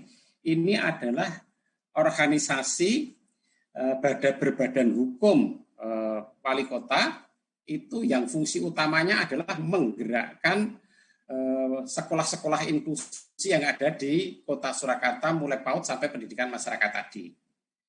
Berikutnya organisasi penggeraknya adalah pusat sumber, yaitu ada SLB dan ada sekolah-sekolah model pendidikan inklusif yang akan memberikan beberapa fasilitasi terhadap sekolah-sekolah inklusi yang lain. Itu organisasi penggeraknya.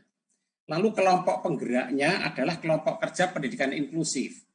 Di Kota Surakarta, kelompok kerja pendidikan inklusif itu personalnya terdiri dari pejabat struktural, mulai dari Kepala Dinas Pendidikan sebagai pengguna anggaran, lalu Sekretaris Dinas Pendidikan, lalu kepala-kepala bidang, kepala-kepala seksi, dan fungsional khusus pengawas.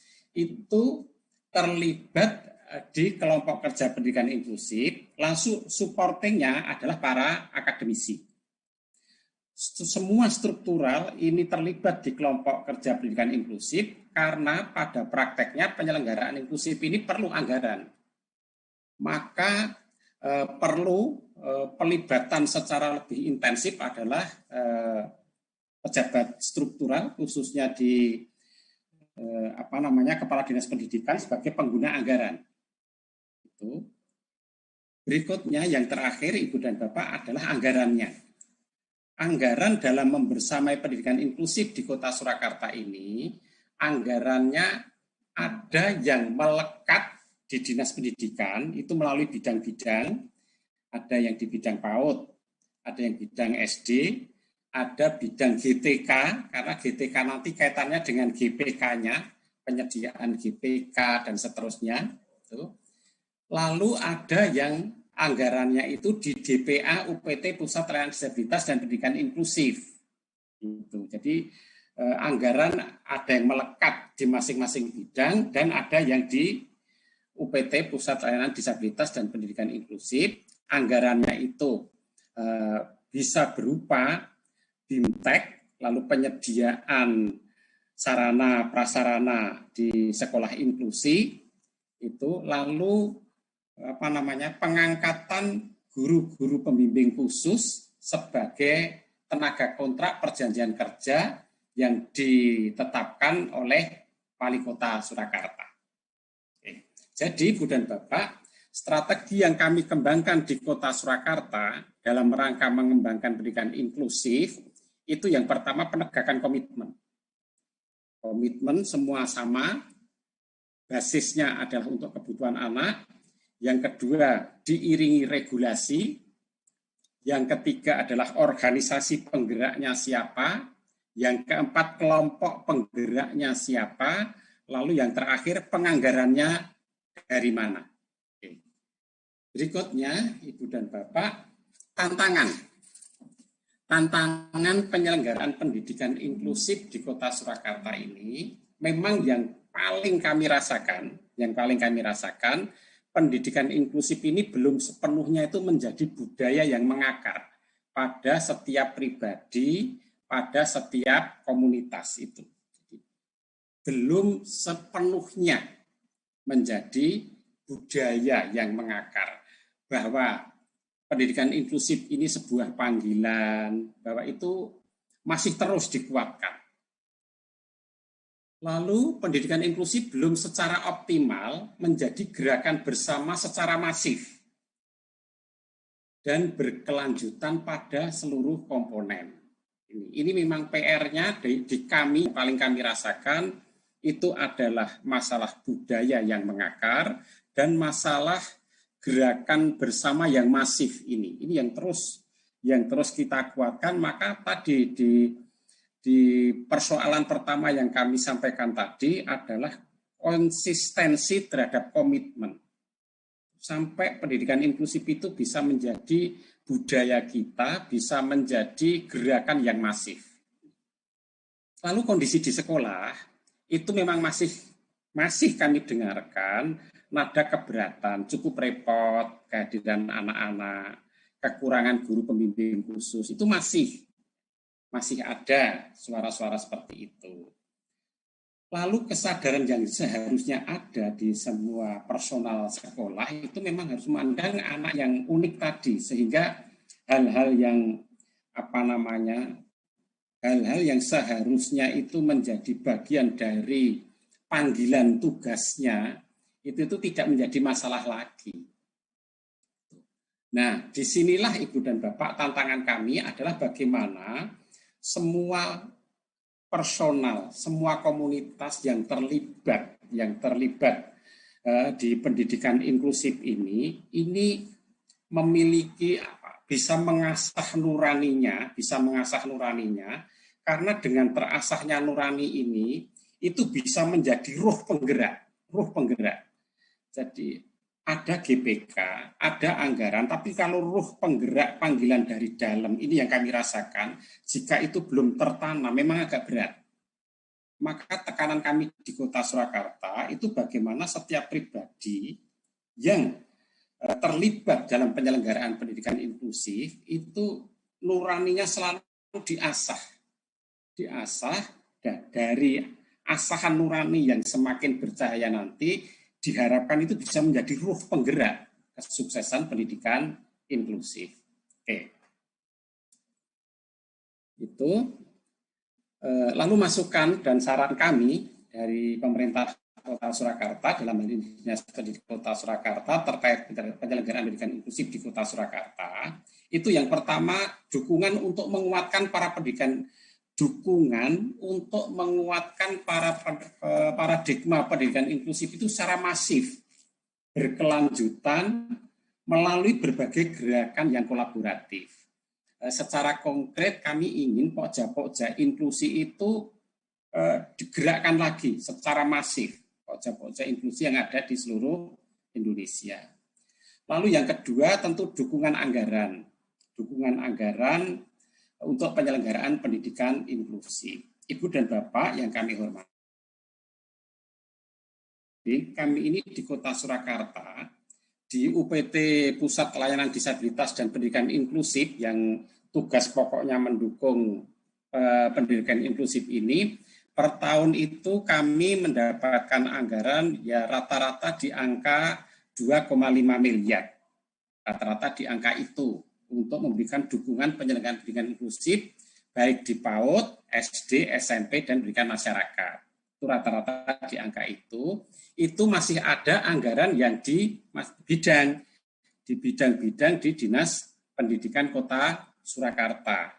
Di bidang GTK misalnya, mereka tentu mengambari guru dan tenaga kependidikan, bidang ini tentu akan menganggarkan honor bagi GPK yang sudah ditetapkan sebagai tenaga kontrak perjanjian kerja dengan pemerintah kota. Itu mesti melekat di sana.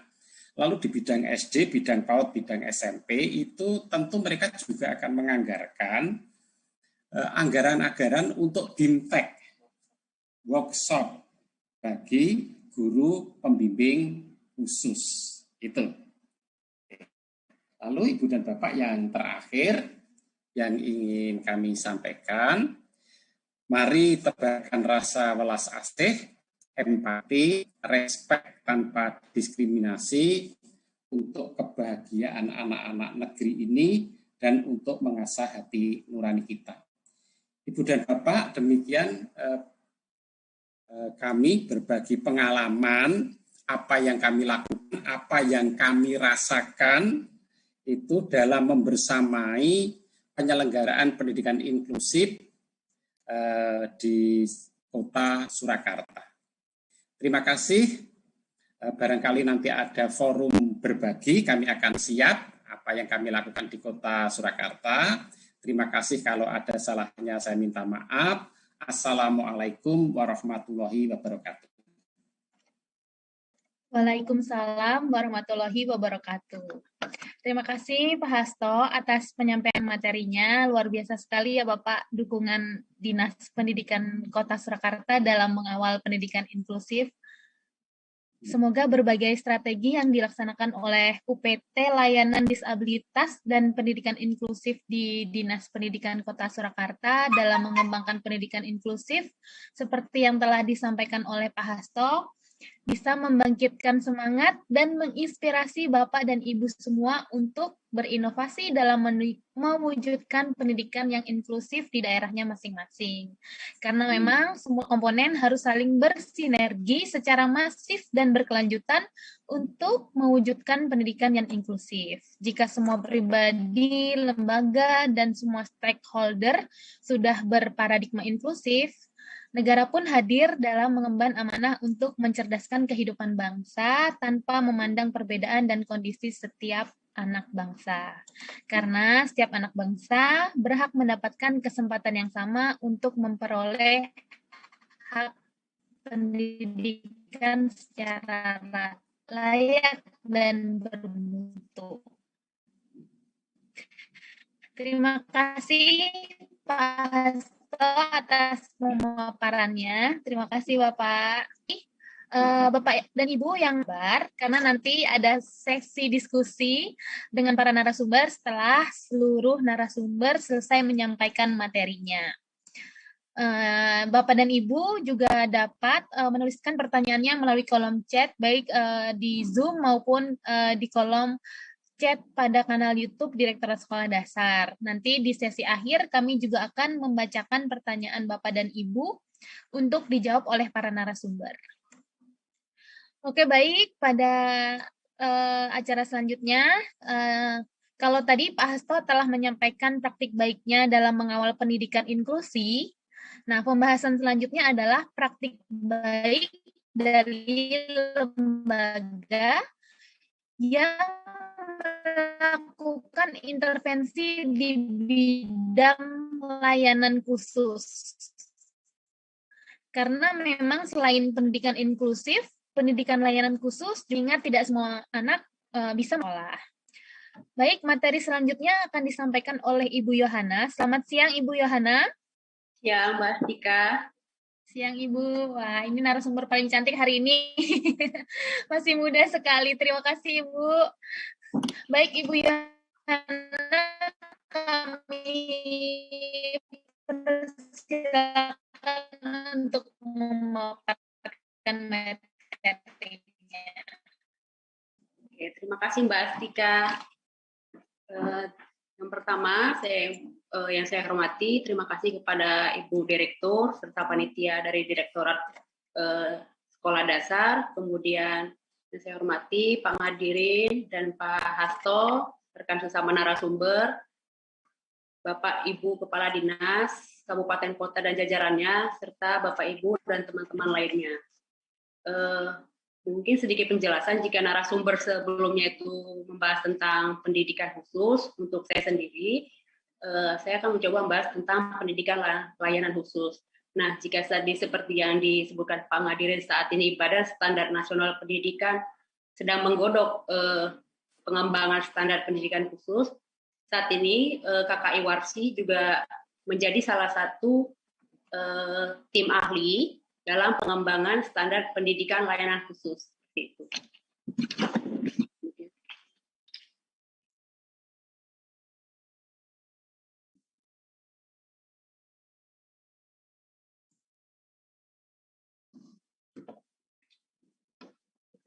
Tema kita hari ini, Education for All, semua anak berhak mendapat pendidikan.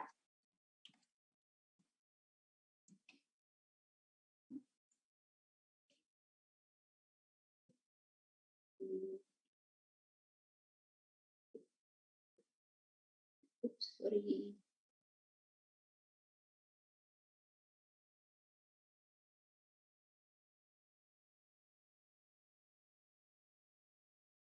Oke, mungkin sedikit penjelasan dulu, apa itu KKI Warsi, siapa itu? Jadi KKI Warsi adalah komunitas konservasi Indonesia yang bergerak dalam bidang konservasi sumber daya alam dan pemberdayaan manusia. Nah, dalam program KKI Warsi ini antara lain ada perlindungan hak akan pengelolaan sumber daya alam serta pemenuhan hak-hak dasar komunitas adat marginal.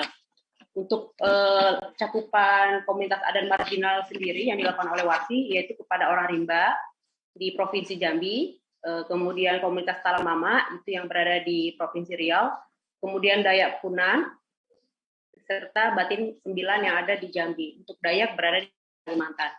Nah, kemudian dalam program pemenuhan hak dasar komunitas adat marginal, KKI Warsi mendorong 3 aspek, yaitu ada aspek pendidikan, kesehatan, serta pembangunan. KKI Warsi memfasilitasi pendidikan dengan konsep pendidikan alternatif serta mengadvokasi komunitas untuk dapat melanjutkan pendidikan ke sekolah formal. Nah, pendidikan alternatif ini mungkin dalam bahasa sektor formal atau pemerintahan yang biasa disebut pendidikan layanan khusus. Kemudian sekilas tentang orang rimba dan orang Talamama. Orang rimba dan orang Talamama adalah suku anak dalam atau komunitas adat terpencil yang masih eksis di Pulau Sumatera, Riau, dan Jambi. Mereka hidupnya berkelompok dan dipimpin oleh seorang kepala suku. Pada umumnya, komunitas ini menganut kepercayaan terhadap leluhur. Mereka hidup di dalam hutan, kebun, dan perumahan sosial. Untuk mata pencahariannya, komunitas ini masih sangat minimal gitu, jadi berburu, meramu, dan berkebun.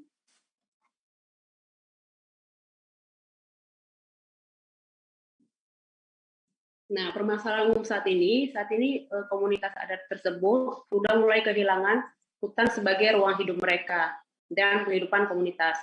Kemudian yang dialami saat ini minimnya kemampuan dan adaptasi komunitas setelah kehilangan ruang hidup mereka. Serta meningkatnya angka kesakitan dan minimnya pendidikan dan kerawanan pangan komunitas. Nah, untuk permasalahan pendidikannya, yaitu ada permasalahan internal, sosial budaya, seperti komunitas ini masih hidup nomaden, mereka berpindah-pindah. Kemudian ada tradisi yang namanya melangung, yaitu di mana jika ada salah satu anggota kelompoknya meninggal, mereka akan pindah dari wilayah tersebut ke wilayah yang di mana si jenazah tersebut tidak pernah menuju ke sana. Kemudian pada anak perempuan yang sudah mulai remaja, mereka tidak bisa ikut belajar karena sudah terkena adat. Kemudian untuk guru laki-laki juga tidak bisa mengajar kepada anak perempuan yang sudah mulai remaja. Orang tua belum sepenuhnya memahami pentingnya pendidikan. Kemudian pemukiman mereka yang terpencar dan bahasa. Jadi pada umumnya komunitas ini masih menggunakan bahasa lokal. Kemudian permasalahan geografis, lokasi mereka jauh dalam hutan, dengan medan yang berbukit dan akses yang sulit, mungkin bisa ditempuh dengan jalan kaki atau naik motor. Kemudian dari faktor ekonomi, umumnya masyarakat masih bergantung pada hutan atau alam. Mereka masih berburu dan meramu. Kemudian peserta didik juga terlibat dalam pemenuhan kebutuhan ekonomi. Jadi anak-anak kecil juga sudah ikut membantu orang tuanya bekerja. Untuk faktor eksternalnya, yaitu minimnya tenaga pengajar, materi pembelajaran, dukungan perlengkapan belajar, serta sistem administrasi dan penerimaan masyarakat umum. Nah, solusi yang ditawarkan oleh Kakak Warsi adalah pendidikan alternatif, di mana tenaga pengajar tinggal bersama dan mengikuti lokasi perpindahan komunitas. Jadi misalnya saya sebagai staf pengajar, saya akan tinggal nih misalnya dalam tempo waktu 2 minggu di dalam hutan bersama anak-anak tersebut, mengajar mereka. Jika bulan ini mereka di lokasi A, bisa sangat memungkinkan bulan depan itu mereka berpindah. Nah, sebagai tenaga pendidik itu, maka saya akan ikut mengejar mereka pindahnya kemana gitu. Kemudian model pendidikannya menyesuaikan dengan bahasa dan alam pikiran komunitas. Seperti yang disebutkan di awal bahwa komunitas adat ini pada umumnya masih menggunakan bahasa lokal, sehingga tenaga pengajar itu diharuskan memiliki kemampuan berbahasa lokal mereka, sehingga anak-anak itu lebih mudah menyerap pendidikan yang kita berikan. Nah, KKI Warsi juga ada misalnya membuat bahan ajar atau modul untuk pembelajaran yang memudahkan mereka dalam menerima pendidikan. Kemudian pendidikan lebih bersifat konkret dan relevan dengan kehidupan komunitas.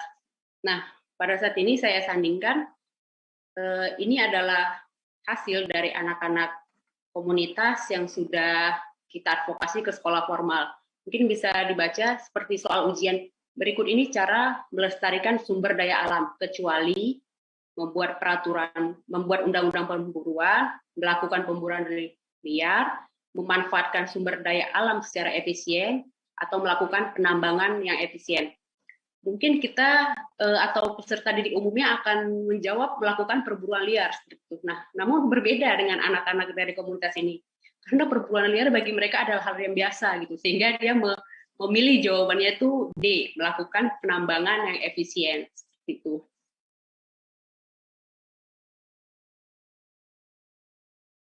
Kemudian KKI Warsi juga menggunakan metode belajar dari dan di alam. Jadi memang kegiatan belajar itu bukan dalam ruangan, tapi semua tempat itu bisa dilakukan, bisa dijadikan sebagai tempat belajar seperti yang ada di sini. Itu kami belajar di rumah mereka atau biasa mereka sebut sudung, beserta ada kayu-kayu, yaitu alat kami untuk bermain berhitung seperti itu, berapa banyak kayu gitu. Jadi hitung-hitungannya menggunakan kayu. Kemudian pengadaan kadar pendidikan. Nah, kadar pendidikan ini adalah salah satu cara yang efektif menurut kami, karena kadar ini sendiri adalah komunitas yang sudah bisa baca tulis hitung, kemudian diangkat menjadi kadar untuk memberikan layanan pendidikan kepada komunitasnya atau anak-anak kecil yang lain untuk dapat layanan pendidikan. Jadi ketika misalnya saya sebagai staf pendidikan sedang tidak berada di lokasi tersebut, kadar ini dapat anak-anak tersebut dapat menerima layanan pendidikan melalui kader, dan ketika mereka berpindah, otomatis kader ini juga selalu ikut kemana mereka berpindah. Gitu. Jadi cara ini dianggap lebih efektif daripada misalnya saya atau guru-guru lain itu yang ikut mereka mengajar. Nah, kemudian selain hal tersebut juga ada keterampilan seperti bercocok tanam. Ini juga digunakan untuk anak-anak atau komunitas yang hidupnya sudah mulai berada di pinggiran rimba. Mereka juga saat ini sudah ada yang mulai terhubung dengan desa transmigran. Jadi kita juga harus mempersiapkan mereka bagaimana cara bercocok tanam. Jika selama ini orang tua yang hanya mampu berburu dan meramu, anak-anak ini kita bekali dengan beberapa keterampilan seperti bercocok tanam. Jadi ini ada sepetak sawah yang kita sewa untuk coba belajar tanam padi gitu. Jadi lokasinya sangat dekat dengan kantor di sana. Namun yaitu kita kurang ya dalam hal tanam menanam ini. Jadi mungkin hasil pertama ini gagal panen gitu, dan memang kebetulan pada saat itu sedang musim kemarau. Tapi tidak apa-apa, itu sampai saat ini kita tetap mencoba hal-hal apa saja, cocok tanam apa saja yang dapat dilakukan di komunitas ini. Kemudian juga ada usaha produktif seperti kerajinan tangan dan sablon. Nah, ini ada beberapa hasil mereka. Jadi komunitas adat ini juga memiliki beberapa kerajinan tangan seperti sebelit sumpah, ada ambu, atau misalnya ada sumpit. Nah, itu kita coba dibuat lebih bernilai, dibuat lebih rapi agar dapat menjadi usaha mereka ke depannya. Gitu. Dan ini juga ada yang baru dirintis, yaitu usaha sablon percetakan dengan. Jadi sablon ini adalah hasil lukisan anak-anak. Jadi anak-anak rimba ini khususnya sangat pintar menurut saya ya melukis gitu. Jadi hasil lukisan tangan mereka kita scan lalu kita sablon di baju. Nah, seperti contoh yang ada di gambar ini.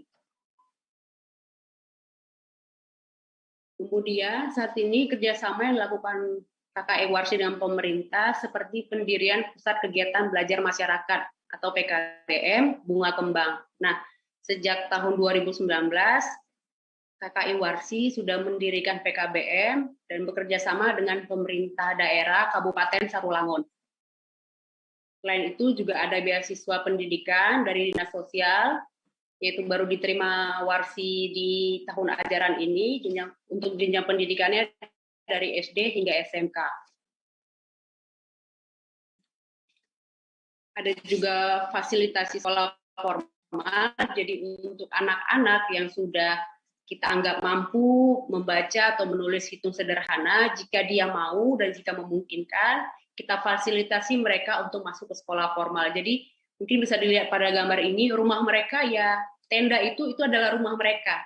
Jika kita bayangkan itu mungkin adalah tempat bermalam, itu bukan, itu disitulah mereka tinggal, di situ mereka hidup, tidur, masak, tempat pakaiannya semua di situ, dan sebisa mungkin kita upayakan mereka tetap belajar, bahkan kita fasilitasi ke sekolah formal. Kemudian ada juga perhatian dari pemerintah daerah dengan mengadakan kelas jauh seperti di gambar sebelah itu. Jadi ada guru-guru sebenarnya yang juga membantu untuk mengajar mereka. Jadi guru-guru ini biasanya mengajar kepada komunitas yang berada di pinggiran rimba dan desa trans tadi. Nah, harapan dari kegiatan pendidikan yang sudah dilakukan, peserta didik memiliki kesempatan untuk meningkatkan kualitas hidup baik individual dan kolektif, serta terjaminnya hak dasar terhadap layanan pendidikan. Kemudian peserta didik tidak lagi dianggap sebagai komunitas yang primitif, yang dieksotiskan, diobjektifikasi atau disingkirkan demi kepentingan pihak-pihak tertentu. Kemudian pengalaman dan kesan, jadi selama kurang lebih 2,5 tahun saya mengajar mereka, pada umumnya tuh peserta didik itu memiliki semangat belajar yang sangat tinggi. Mungkin belajar bagi mereka adalah suatu hal yang baru. Bukan seperti kita orang luar, di mana mungkin punya anak kecil yang usia 5 tahun sudah mulai diajarkan belajar atau sudah mulai didaftarkan sekolah. Berbeda dengan mereka. Mereka mungkin baru mencicipi pendidikan itu bisa jadi di usia 12 tahun. Jadi belajar itu adalah suatu hal yang baru bagi mereka, sehingga itu membuat mereka kepingin tahu selalu, jadi mendorong semangat belajar mereka. Kemudian menurut saya pembelajaran dengan menggunakan bahasa lokal itu dianggap lebih efektif, karena mereka lebih mengerti gitu apa yang kita maksudkan. Kemudian belajar itu dapat dilakukan di mana saja, kapan saja, dan oleh siapa saja. Nah, sedikit share pengalaman ketika awal ke sana itu, saya sedikit kewalahan karena ternyata komunitas adat ini tidak mengenal penanggalan dan waktu ya. Jadi jika kita orang luar sudah ada, pagi waktunya bekerja, siang waktunya bekerja, dan malam waktunya tidur, istirahat, mereka tidak tahu itu gitu. Jadi pagi, siang, sore, malam, bahkan tengah malam kita lagi tidur, mereka bisa aja bangunin kita gitu. Ayo belajar gitu. Karena belajar itu satu hal yang baru bagi mereka. Jadi waktu di awal itu sedikit berat bagi saya, yaitu jadwalnya harusnya istirahat. Untuk kita orang luar, mereka bangunin saya gitu, minta belajar gitu. Belum lagi kalau di dalam rimba itu, dalam hutan itu, bukan seperti kita yang ada fasilitas, oke, ada listrik, ada air segala macamnya. Di sana itu sangat sulit, dan mereka ketika belajar itu pengennya sambil nyemil gitu. Jadi juga selain belajar kita harus bisa cari kayu, hidupin api supaya masak bareng mereka seperti itu. Dan kegiatan belajarnya tidak hanya di ruangan seperti kegiatan belajar yang ideal pada umumnya, namun bisa saja di pinggir sungai atau di batang pohon atau di mana saja gitu, dan oleh siapa saja.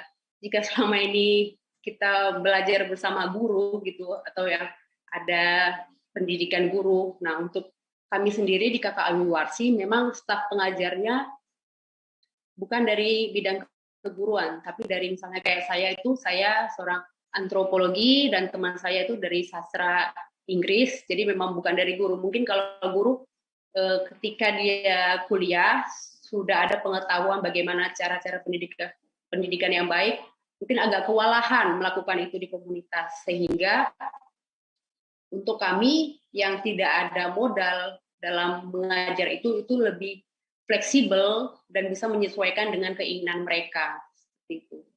Kemudian adanya rasa tidak percaya diri jika belajar di sekolah formal. Nah, ini pengalaman bagi anak-anak seperti di slide sebelumnya, ketika mereka kita advokasi ke sekolah formal.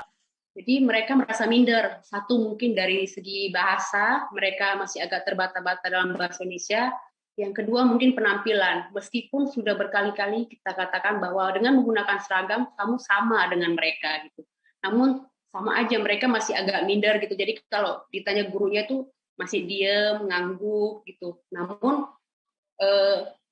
biasanya para orang tua siswa yang lain itu mengapresiasi mereka. Bahkan takjub, heran gitu, melihat, wah ini kan yang suku anak dalam yang biasanya berkeliaran tanpa baju atau tanpa celana itu di pinggiran desa, ternyata kalau belajar itu pinter juga ya, bisa juga ya mengikuti pelajaran seperti itu. Kemudian sistem pembagian kelas, waktu, dan materi belajar yang baku tidak dapat dilakukan pada peserta didik. Nah, ini yang biasanya ada di sekolah formal, yaitu misalnya umur 7 tahun dia duduk di kelas 1, kemudian belajar pagi hari seperti yang saya jelaskan tadi misalnya, dan kemudian misalnya hari ini materinya matematika gitu atau IPA. Nah, itu semua tidak bisa dilakukan di komunitas adat gitu.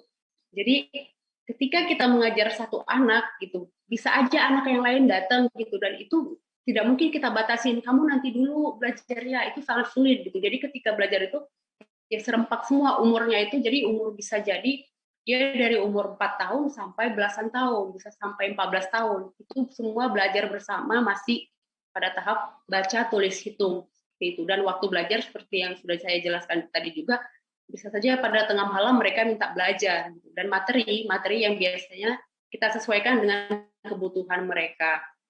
Kemudian, sistem administrasi menjadi permasalahan besar bagi peserta didik yang ingin melanjutkan pendidikan sekolah formal. Nah, ini pengalaman saya juga, di mana ketika kita mau mengadvokasi mereka ke pendidikan formal, itu kan ada yang namanya dapodik, di mana anak-anak harus memiliki KK, harus memiliki akte. Sedangkan di komunitas adat sendiri, mereka tidak tahu nih kapan lahirnya, tanggal berapa, kemudian pada tahun berapa, gitu. Jadi itu sangat sulit sebenarnya. Bahkan jika mereka membutuhkan kakak, itu kan ada kolom misalnya orang tuanya itu harus menyebutkan nama orang tua atau nenek dari si peserta didik. Pada komunitas adat khususnya orang rimba, mereka tidak dapat menyebutkan nama orang yang telah meninggal gitu. Jadi itu sedikit kesulitan karena kolom itu harus diisi gitu. Memang harus melakukan beberapa pendekatan yang lebih intens lagi ke mereka dan pemahaman tentang pentingnya pendidikan, tentang pentingnya administrasi agar anaknya dapat diadvokasi ke sekolah formal. Kemudian masukan kepada pemerintah dan masyarakat umum. Jadi, menurut kami kepada pemerintah perlunya merumuskan peraturan administrasi yang mempermudah peserta didik. Ya mungkin itu tadi seperti untuk umur, jenjang umur gitu, misalnya jika di dapodik itu kan harus umur 7 tahun sampai sekian tahun, itu posisinya masih di SD gitu. Tapi kadang-kadang di komunitas adat ini umurnya 14 tahun atau 15 tahun pun yaitu masih baru belajar baca, tulis, hitung, seperti itu. Kemudian perlunya merumuskan kurikulum yang lebih kontekstual secara sosial dan kultural bagi peserta didik. Jadi misalnya peserta didik ini tinggalnya di hutan, mungkin kurikulumnya bisa lebih ke cara menjaga atau mengembangkan potensi yang ada di dalam hutan, atau mungkin bisa juga seperti pendidikan hidup bersih dan sehat, seperti itu, Diker. Kemudian untuk tenaga pendidik perlu memahami berbagai situasi dan kebutuhan peserta didik yang berbeda dengan peserta didik umumnya. Jadi situasinya misalnya seperti ini, anak-anak komunitas itu pada umumnya kan mereka ikut bekerja bersama orang tuanya di pagi hari. Jika anak-anak bekerja di pagi hari, mungkin kegiatan belajar dapat dilakukan di sore atau di siang hari. Kemudian terkadang itu ada seperti ini, kamu boleh ikut, kamu kalau mau belajar harus mandi dulu gitu. Sementara mereka itu kalau mandi jauh banget gitu ke sungainya. Pada akhirnya anak-anak ini milih, ya udah deh, aku nggak usah ikut belajar daripada harus mandi. Nah itu kan sayang banget, hanya gara-gara persoalan mandi si anak yang tadinya pengen belajar jadi tidak bisa belajar. Kemudian ada baiknya jika para tenaga pendidik itu menguasai atau minimal pahamlah sedikit bahasa ibu dari komunitas adat. Kemudian materinya kalau bisa lebih kontekstual, di mana misalnya ketika anak, ya contoh tadi anak yang kita kasih ke sekolah formal, di sekolah formal ada tugas urutkan cara menyetrika pakaian. Nah, mereka itu rumah aja nggak punya gitu. Bagaimana lagi untuk menyetrika atau membersihkan rumah atau menyiram tanaman, mereka tidak tahu tentang itu semua gitu.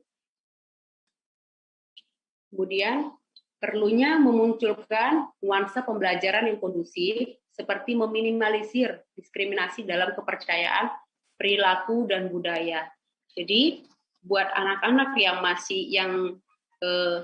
peserta didik yang masih dari komunitas adat gitu ya, yang kepercayaan mereka itu pada umumnya masih kepada kepercayaan leluhur, mungkin bisa dibilang tidak perlu adanya doa-doa ajaran agama tertentu untuk memulai atau mengakhiri pelajaran. Mungkin doa-doa tersebut bisa digantikan dengan materi tentang hidup jujur, sopan, seperti yang lebih kontekstual dengan kehidupan mereka. Oke, terima kasih. Mungkin demikian. Saya kembalikan kepada moderator.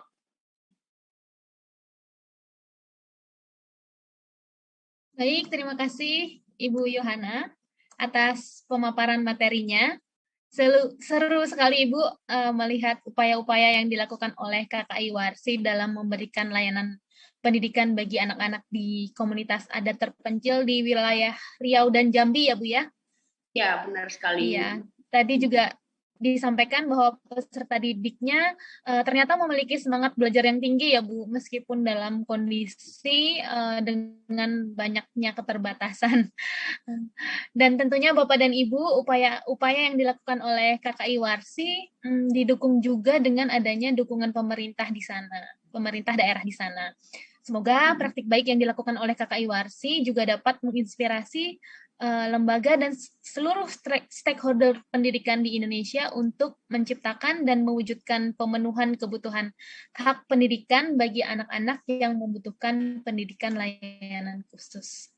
Terima kasih Ibu atas pemaparan materinya.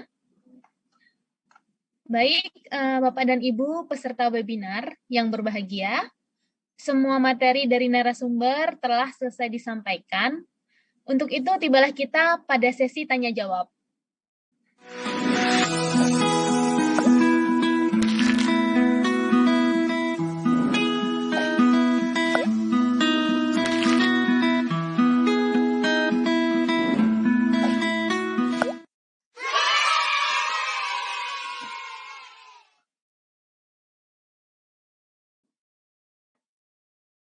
Baik, Bapak dan Ibu, sesaat lagi saya akan mempersilahkan kepada Bapak dan Ibu yang bergabung dalam ruang Zoom meeting yang dari tadi saya perhatikan sudah ada beberapa yang meraise hand untuk dapat berbincang langsung dengan narasumber kita pada siang hari ini.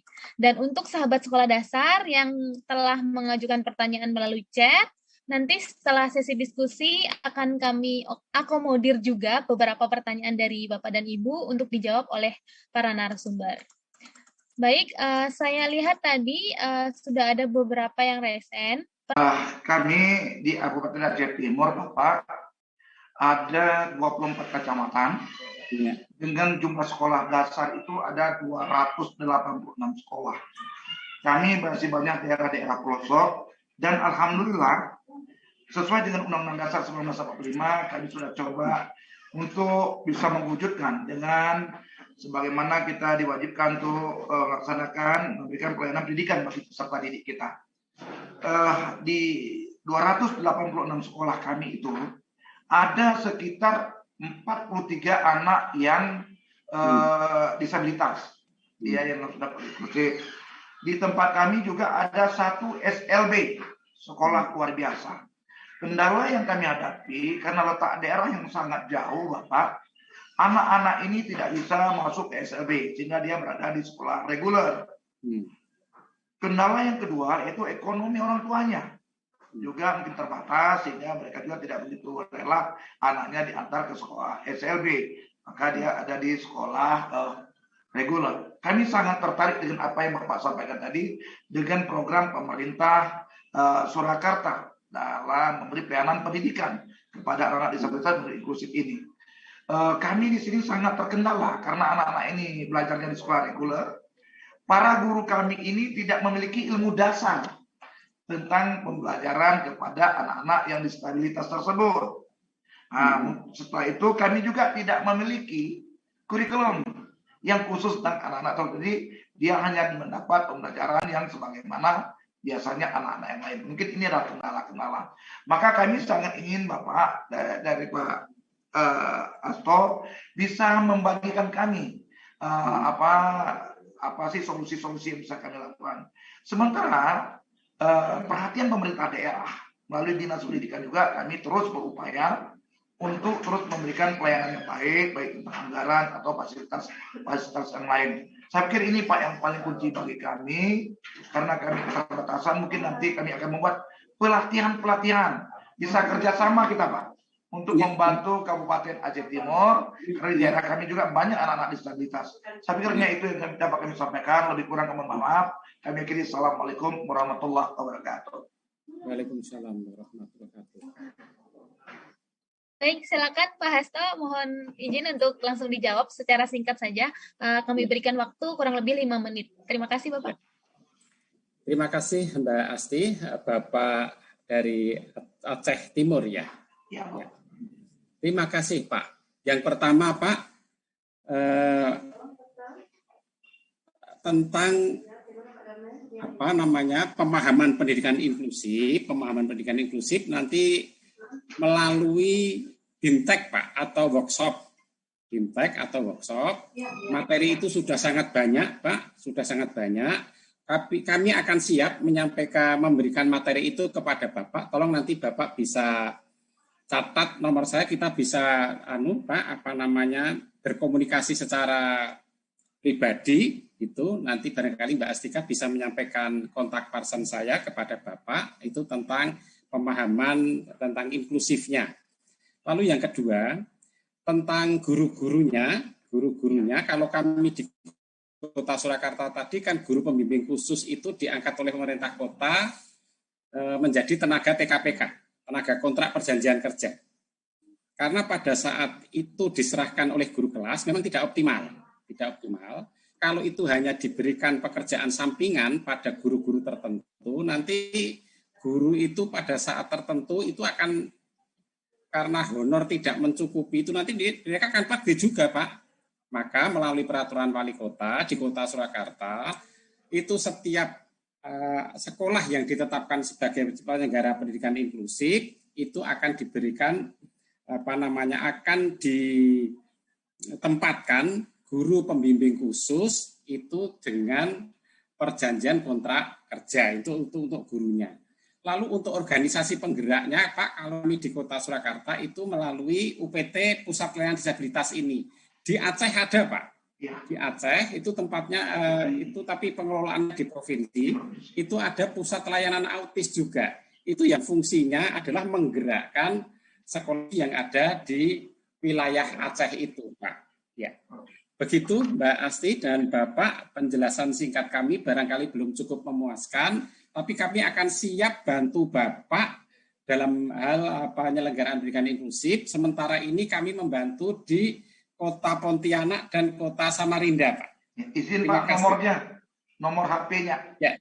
Untuk kontak person 089 089 ya 639 581 888. Diulangi Pak. 089 ya 639 ya 581 ya 888. Oke, makasih Bapak. Ya, kami siap bantu Pak. Siap Pak. Ya. Ya, terima kasih Pak Hasto dan juga Pak Saiful. Terima kasih. Selanjutnya, kami akan mempersilahkan audien yang selanjutnya untuk berbincang dengan narasumber. Tadi sudah meraise hand juga, saya lihat dari di Dinas Pendidikan Kota Kediri ya. Monitor, apakah ada dari Dinas Pendidikan Kota Kediri? Ya, siap. Siap. Silakan Bapak, mohon izin untuk memperkenalkan diri dengan menyebutkan nama, instansi, dan juga ingin berdiskusi dengan narasumber yang mana. Silakan Bapak. Terima kasih, saya Ibnu dari Dinas Pendidikan Kota Kediri. Assalamualaikum warahmatullahi wabarakatuh. Kami mau ke Bapak ngadirin. Yang pertama, ini usul, mohon ada kebijakan khusus Dapodik untuk sekolah penyelenggara inklusi. Karena pada kenyataannya, sekolah inklusi itu jumlah siswanya per kelas itu 5-8. Sementara yang reguler itu kalau SD 28, kalau SMP 32. Sehingga kalau ada penilaian akreditasi, maka nilainya kecil. Itu yang pertama. Terus yang kedua, kami juga sudah di kota kami ada 4 SMP inklusi dan ada 15 SD inklusi. Memang ada anggaran untuk sekolah-sekolah inklusi tersebut, meskipun kecil. Nah, misalkan ada kebijakan tambahan dari pemerintah pusat, kami ucapkan terima kasih. Terima kasih. Assalamualaikum warahmatullahi wabarakatuh. Waalaikumsalam warahmatullahi wabarakatuh. Baik, Pangadirin, monitor apakah? Siap. Ya, siap. Silakan Bapak untuk dijawab secara singkat. Ya, terima kasih. Terima kasih Pak Ibnu dari Kediri. Siap, kami akan mencoba berkoordinasi untuk mengeluarkan kebijakan terkait dengan Dapodik, ya. Untuk sementara ini, Bapak, Dapodik melihat penyelenggara pendidikan inklusif bukan berdasarkan SK, tapi untuk pendataan, khusus pendataan, itu kami berdasarkan sekolah menginput data ABK. Kalau ada sekolah menginput data ABK, walaupun dia tidak di-SK-kan, dalam konteks pendataan kami setingkat nasional, itu adalah sekolah penyelenggara pendidikan inklusif. Tapi nanti kebijakan yang berkaitan dengan peserta didik ya Pak, ini akan kami coba carikan di standar-standar yang ada. Siap. Kemudian untuk yang kedua, untuk dukungan sekolah penyelenggara pendidikan inklusif Pak, untuk sementara ini belum Pak, kami belum ada khusus BOS untuk ABK di sekolah pendidikan inklusif. Kami sedang berjuang untuk yang SLB-nya dan sudah berhasil. SLB-nya BOS-nya lebih tinggi, jauh lebih tinggi daripada yang reguler karena kebutuhan mereka lebih besar. Tetapi untuk yang ABK di pendidikan inklusif adalah tahap berikutnya. Mohon doanya aja Pak Ibnu, mudah-mudahan kami segera bisa mewujudkan cita-cita itu. Begitu Pak Ibnu, terima kasih. Amin. Ya, begitu Pak Bu Astika. Siap, terima kasih. Sudah cukup Pak Ibnu jawabannya ya? Terima kasih, mudah-mudahan tercapai. Amin. Siap. Baik, untuk selanjutnya audien terakhir yang akan saya persilakan untuk berdiskusi ya, Disdikbud Kota Padang. Silakan kepada Bapak atau Ibu Yosia, mohon izin. Ibu Yosia, Ibu. Perkenalkan, Assalamualaikum warahmatullahi wabarakatuh. Yosia, siap. Saya Yosia, mewakili Kepala Dinas Pendidikan Kota Padang. Tadi menyambung dari pertanyaan ini, mungkin pertanyaannya untuk Pak Ngadirin ya Pak Ibu ya, dari Direktorat PMPK. Tadi ada tambahan, jadi dengan adanya sekolah penyelenggara pendidikan inklusif, itu guru pendidikan khusus yang berada di sekolah reguler atau di sekolah penyelenggara inklusif, itu jam mengajar itu tidak diakui di dalam Dapodik. Jadi mungkin melalui Direktorat GTK itu nanti mungkin dihitung gitu bahwa guru GPK yang ada di sekolah penyelenggara pendidikan inklusif hanya diakui hanya 6 jam gitu loh. Jadi supaya mereka bisa diakui jam mengajarnya. Terus yang kedua, saya menyarankan Ibu, tadi juga Pak Ngadirin juga menyampaikan bahwa nanti mudah-mudahan sih ada dana BOS ya untuk anak berkebutuhan khusus yang berada di sekolah inklusif gitu ya Bu ya. Cuma saya menginginkan juga nanti adanya juknis, petunjuk teknis tentang penyelenggaraan pendidikan inklusif dari mulai tingkat PAUD, SD dan SMP, karena ini wilayah kewenangan kota itu kan cuma hanya Dikdas ini ya, dasar ya. Jadi ada petunjuk teknis dari direktorat supaya kami juga di waktu melakukan program penyelenggaraan pendidikan inklusif ini juga guru-guru dan kepala sekolah juga memahami petunjuk teknis dalam penyelenggaraan pendidikan inklusif. Dan saya juga sebenarnya sama dengan Pak Asto nih Bu moderator, bahwa saya juga dari UPTD Layanan Disabilitas dan Pendidikan Inklusif, dan apa yang telah dilakukan oleh Pak Asto di Solo itu juga sudah kami lakukan di Kota Padang. Oke, hanya itu. Terima kasih. Assalamualaikum warahmatullahi wabarakatuh. Waalaikumsalam warahmatullahi wabarakatuh. Wah, senang sekali Ibu, ternyata di Kota Padang juga menerapkan hal yang sama dengan di Surakarta ya Bu ya? Iya. Ya, baik Pak Ngadirin, ada pertanyaan lagi Bapak? Ya, jadi silakan Bapak. Baik, untuk yang pertama terkait dengan GPK, guru pembimbing khusus yang jam mengajarnya belum diakui ya. Ya. Baik, jadi memang itu di peraturannya memang belum muncul Bu, sehingga kami sedang berjuang bersama GTK tentu saja, GTK Dikmendikbud khususnya, itu sedang berjuang untuk memasukkan GPK ini, ada 2 versi, sebagai tugas tambahan dan sebagai guru benar-benar guru pembimbing khusus, yang dua-duanya ini sedang kami proses untuk membuat acuan regulasi Bu. Sebelum ada regulasi memang Dapodik nggak bisa menampung, karena Dapodik hanya bisa menampung kalau ada regulasinya. Regulasinya sedang dalam proses, mudah-mudahan cepat keluar, ya. Kemudian juknis untuk sekolah penyelenggara pendidikan inklusif, sebenarnya kami sudah ada beberapa banyak, tapi masih belum disatukan, jadi masih banyak buku. Kami sedang mencoba menyatukan semuanya itu supaya gampang dipahami dan mudah diterima oleh dinas provinsi, kabupaten maupun sekolah. Kemudian usaha untuk menyatukan juknis segera selesai sehingga kita bisa langsung kirim ke dinas pada di kota. Ya, itu saja Bu. Terima kasih atas pertanyaannya. Baik, saya kembalikan ke Bu Astika. Ya, siap. Terima kasih. Cukup Ibu Yozia? Cukup. Yang mudah-mudahan menjadi usaha dari direktorat mudah-mudahan berhasil, karena kami adalah di lapangan ya, implementasi di lapangan itu terini dengan aturan-aturan, jadi akhirnya beberapa permasalahan-permasalahan dan banyak tantangan yang harus kami lakukan. Terima kasih Bu Astika. Ya, baik. Terima kasih Ibu. Nah, selanjutnya Bapak dan Ibu, saya akan membacakan pertanyaan yang telah masuk melalui chat. Sudah kami kurasi beberapa pertanyaan dan akan kami bacakan, semoga dapat mewakili pertanyaan dari Bapak dan Ibu semuanya. Untuk pertanyaan pertama, dari Bapak Denis Herianto. Ini pertanyaannya ditujukan kepada Pak Ngadirin lagi nih Pak. Pertanyaan pertama dari Bapak Denis Herianto, SDN 4 Wanajaya, Kecamatan Wanaraja.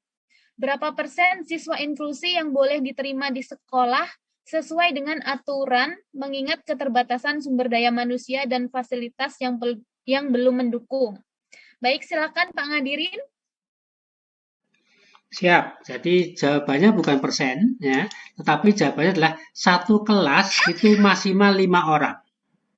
Ya, maksimal 5 orang. Kita lihat kalau di SLB itu jumlah siswanya satu kelas itu maksimal 8 orang. Itu SLB. Sedangkan kalau di sekolah reguler, pendidikan inklusif tidak bisa banyak-banyak karena memang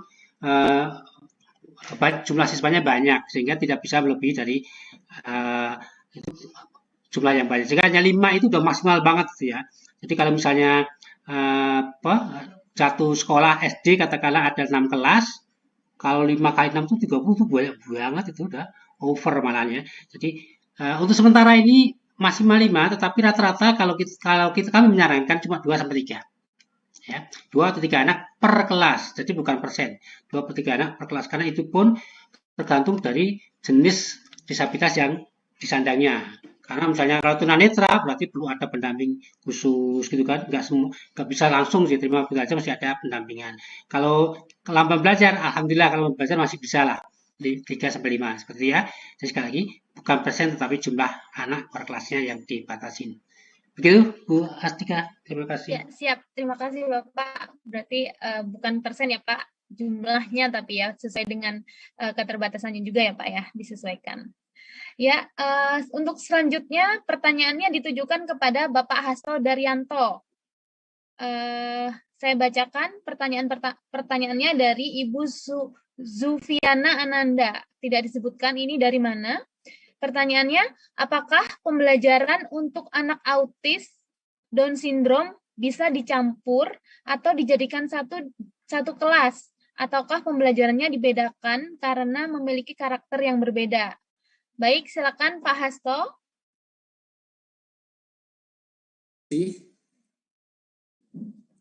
Baik Pak, silakan. Ya, sebaiknya kasus-kasus anak berkebutuhan yang kompleks seperti itu dipisah kelasnya. Karena kategori ini kategori ABK yang sangat kompleks itu. Lalu saya sarankan di situ dibutuhkan guru pembimbing khusus secara individual anak itu tergantung hasil asesmennya. Jadi autism pada tahap tertentu pendampingan individual, tapi pada tahap yang lain bisa saja autism itu di grouping. Jadi sekali lagi menurut saya karena ini kompleksitas permasalahan itu sebaiknya tidak dalam satu kelas, itu yang pertama. Lalu yang kedua diperlukan guru pembimbing khusus, itu bisa individual atau di regrouping kasusnya, tapi harus melihat hasil asesmennya. Hasil asesmen ini bisa dilakukan oleh guru, tapi kalau kami di Kota Surakarta, asesmen seperti ini yang melakukan adalah kolaborasi profesi. Jadi ada unsur pedagog, ada unsur terapis. Terapis itu ada terapis bicara, ada okupasi, ada fisioterapi, ada terapis perilaku. Lalu penegakan diagnosanya adalah dokter. Terima kasih. Baik, terima kasih Pak Hasto untuk jawabannya. Selanjutnya pertanyaannya ditujukan kepada Ibu Yohana. Ibu Yohana, ada pertanyaan dari Bapak Heri Nur Cahyono dari SD Virgo Maria 1 Ambarawa. Bagaimana cara menjaga keamanan ibu? Karena ibu seorang wanita harus hidup bersama dalam kelompok untuk memberikan pendidikan untuk mereka. Silakan Ibu Yohana. Bagaimana cara menjaga keamanan? Iya, sebagai seorang wanita. Waduh, jadi terima kasih buat Bapak, siapa tadi Mbak? Bapak Heri Nur Cahyono. Heri, ya, makasih. Ya. Pak Heri buat pertanyaannya, terima kasih juga untuk kepeduliannya. Jadi mungkin selama ini pada umumnya masyarakat itu melihat bahwa komunitas adat atau bisa dibilang khususnya orang rimba, jadi Bapak Ibu yang mungkin ada dalam forum ini yang berada di provinsi tetangga seperti Riau, Palembang, atau Padang, Sumatera Barat, mungkin mendengar isu-isu bahwa oke, orang rimba itu kemana-mana bawa senapang gitu. Awas loh kalau macam-macam mereka bisa dijedor gitu. Nah, tidak seperti itu, Bapak dan Ibu. Jadi keamanan saya bahkan merasa sangat aman karena mereka juga memiliki peraturan adat yang sangat ketat, di mana jika si laki-laki, untuk laki-laki yang melirik perempuan dewasa, misalnya saya orang dewasa itu, melirik aja gitu agak sekitar 3 menit itu si laki-lakinya bisa kena denda gitu.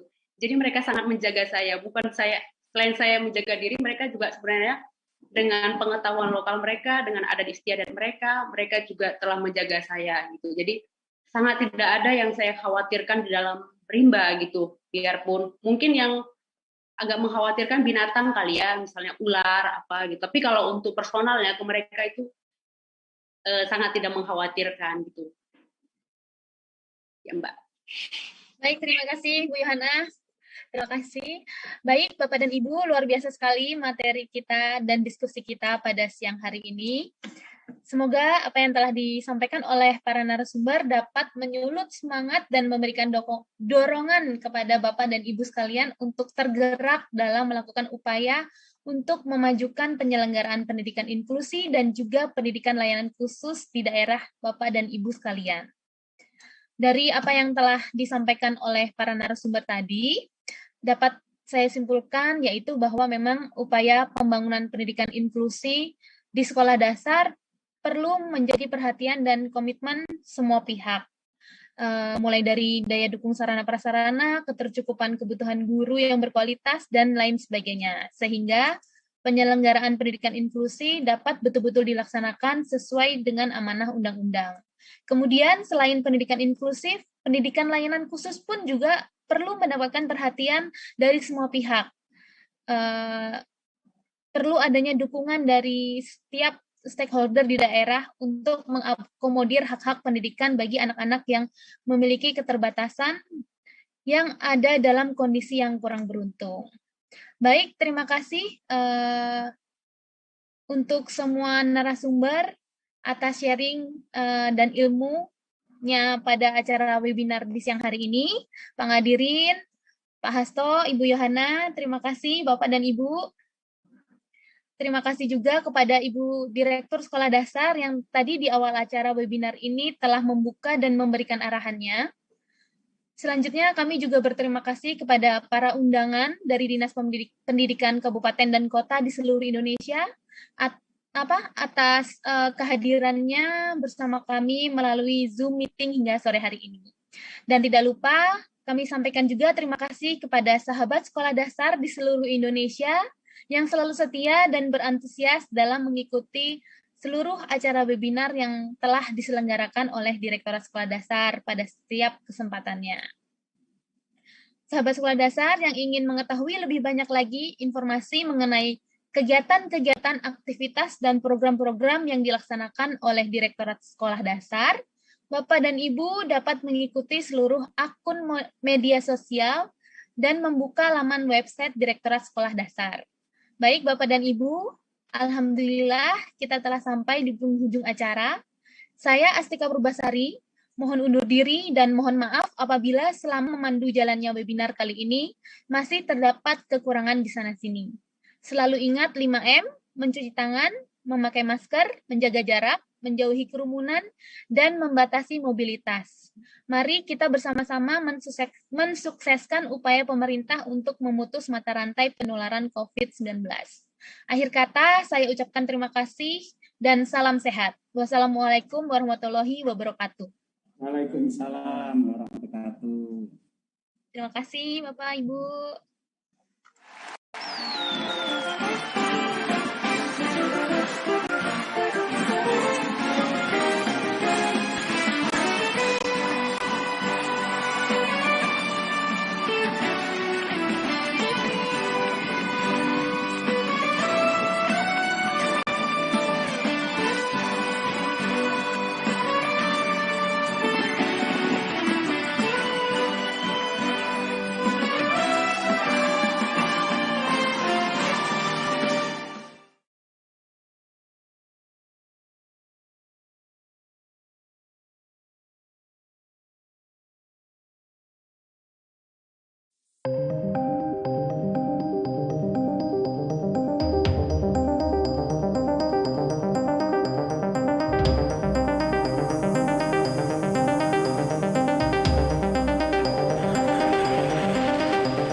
Oke.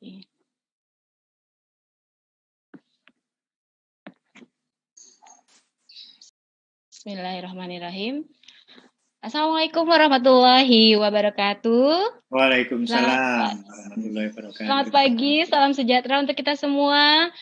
Bapak dan Ibu yang saya hormati, Bapak Dr. Insinyur Eko Arisdiono selaku analis kebijakan media Direktorat Sekolah Dasar, Ibu Dr. Nilam Suri selaku Widya Prada Madya dari Direktorat Sekolah Dasar, kemudian Bapak dan Ibu narasumber, Bapak Kacep Muslim, Ibu Mira Joshi, serta rekan-rekan dari Direktorat Sekolah Dasar.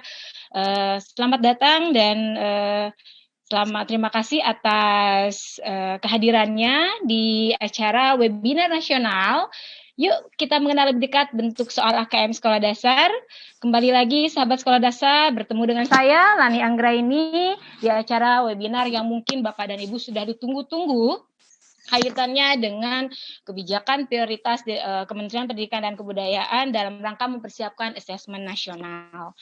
Bapak dan Ibu, sebelum kita mulai, marilah bersama-sama kita buka dengan membaca basmalah. Bismillahirrahmanirrahim.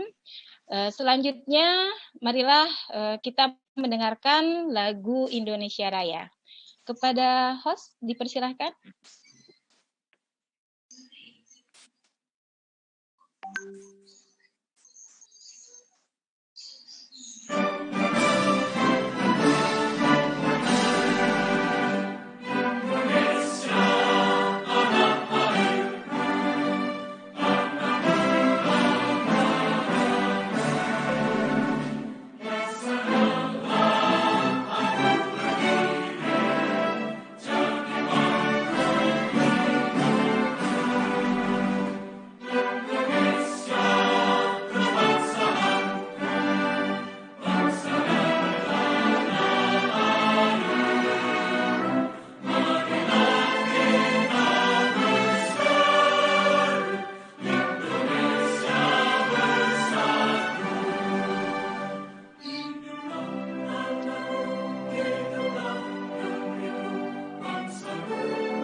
Terima kasih.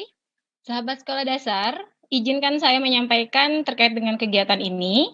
Jadi Bapak dan Ibu, sahabat Sekolah Dasar, dimanapun Anda berada, selama 2 jam 45 menit ke depan, kita akan kumpas tuntas kaitannya dengan bagaimana sih bentuk soal AKM yang sebenarnya, dan seperti apa penulisan dari bentuk-bentuk soal tersebut, dan apa yang bisa dilakukan oleh sekolah dalam rangka untuk mempersiapkan peserta didik kita yang nantinya akan menjadi sampel di pelaksanaan AN di insya Allah yang akan dilaksanakan di Oktober 2021. Bapak dan Ibu, pada kesempatan webinar kali ini kita akan menghadirkan 3 narasumber handal yang memang sudah berkompeten di bidang assessment, dan seorang guru juga yang memang telah dari pengalamannya katanya selama 1 tahun kebelakangan ini, ketika adanya kebijakan AN ini, beliau sudah mempersiapkan nih jauh-jauh hari kaitannya tentang mempersiapkan peserta didik maupun rekan-rekan guru untuk mempersiapkan AN ini. Namun sebelumnya Bapak dan Ibu, marilah sejenak kita dengarkan arahan dan pembukaan dari Direktur Sekolah Dasar yang dalam hal ini akan disampaikan oleh Bapak Dr. Insinyur Eko Warisdiono MM selaku analis kebijakan madya di Direktorat Sekolah Dasar. Kepada Bapak kami persilakan. Baik, terima kasih Bu Lani, Ibu Bapak sekalian, sahabat-sahabat sekolah dasar yang berbahagia. Assalamualaikum warahmatullahi wabarakatuh. Salam sejahtera untuk kita semuanya. Yang saya hormati Bu Nilam selaku analis fungsional ya, di bidang Widya Prada Madya. Pak Kacep, selamat pagi Pak Kacep, apa kabar? Dan juga Bu Mira, terima kasih Bu Mira sudah hadir, dan juga Bu Rumondang ya, belum kelihatan ya Bu Rumondang.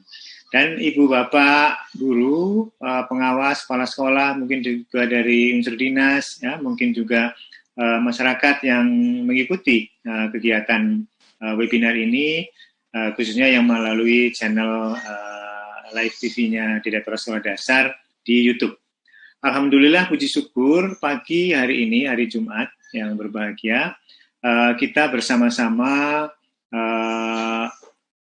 mempunyai suatu agenda besar yang menjadi bagian dari komitmen pemerintah, khususnya Kementerian Pendidikan dan Kebudayaan, dalam rangka untuk bagaimana kita sama-sama memfasilitasi, memberikan layanan pendidikan, agar pendidikan khususnya di sekolah dasar menjadi bagian dari proses untuk menuju kepada kemajuan yang luar biasa.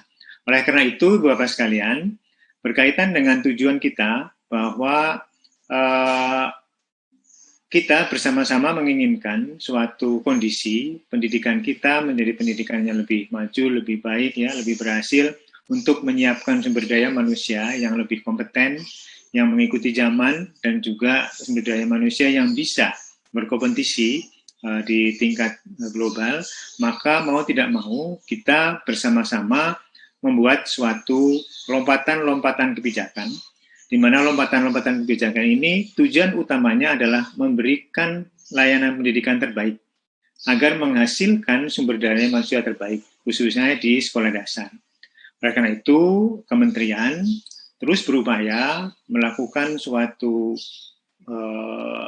pengembangan, ya, perbaikan, penataan kebijakan-kebijakan yang berkaitan dengan mutu. Salah satunya, Ibu Bapak sekalian, adalah berkaitan bagaimana proses pembelajaran dan penilaian menjadi sesuatu yang bermakna bagi peserta didik.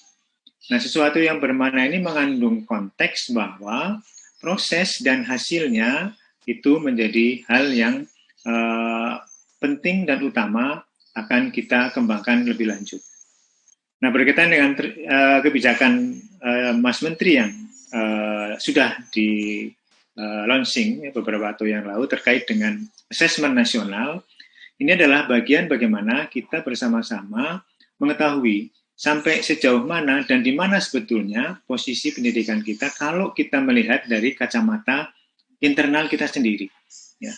Kita punya referensi lain tentang mutu, ya, misalnya dari PISA, gitu ya. Nah, dan kita pun juga menginginkan, kita juga secara internal juga mempunyai suatu ukuran-ukuran keberhasilan. Tujuannya apa, Ibu Bapak sekalian? Agar ukuran-ukuran keberhasilan ini menjadi benchmark kita yang secara langsung dan cepat bisa kita lakukan perbaikan secara kontinu. Nah, inilah Ibu Bapak sekalian asesmen nasional yang sudah dipersembahkan oleh Kementerian Pendidikan dan Kebudayaan untuk kita jalankan bersama. Nah, agar kebijakan itu bisa berjalan dengan apa yang dirancang melalui kebijakan dan apa yang dipersiapkan oleh Direktorat Sekolah Dasar dan apa yang akan dijalankan oleh satuan pendidikan, terutama Ibu Bapak Guru, maka forum ini akan menjadikan suatu ajang untuk kita berkoordinasi dan berkolaborasi melalui sebuah webinar. Oleh karena itu, Direktorat Sekolah Dasar memfasilitasi webinar ini terkait bagaimana satu dari 3 kebijakan yang berkaitan dengan asesmen nasional, yaitu asesmen kompetensi minimum ini kita bahas di sini. Nah, asesmen kompetensi minimum ini awal dari sebuah kebijakan diisukan sebagai pengganti ujian nasional. Tetapi dalam perkembangannya, Ibu Bapak sekalian, kita melihat dan sudah dijelaskan secara jelas oleh Mas Menteri apa dan bagaimana itu AKM. Nah, untuk kepentingan apa dan untuk tujuan apa. Nah, bagi kita, Ibu Bapak sekalian, bagaimana menjalankan kebijakan itu adalah substansi dari AKM itu sebetulnya apa. Ada dua hal yang ingin kami sampaikan di sini, bahwa AKM adalah bagian tidak terpisahkan dari proses pembelajarannya. Nah, oleh karena itu, Bapak sekalian, ketika kita pagi hari ini akan membahas tentang bagaimana soal AKM, maka jangan lupa nanti kita hubungkan dengan proses pembelajarannya. Sehingga makna dari sebuah soal yang akan kita bahas nanti di dalam AKM itu terkait langsung berimbas pada bagaimana kalau saat seperti itu pembelajarannya seperti apa.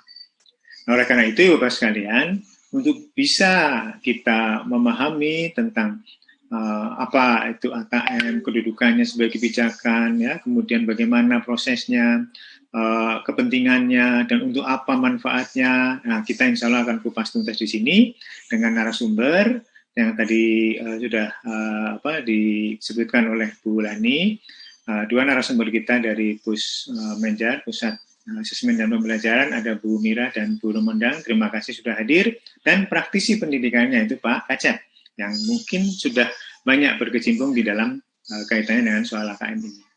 Oleh karena itu, Ibu sekalian, marilah kita manfaatkan, marilah kita gunakan kesempatan ini, Ibu Bapak sekalian, seluruh tanah air yang ikut berkontribusi dalam kegiatan ini, kita diskusikan.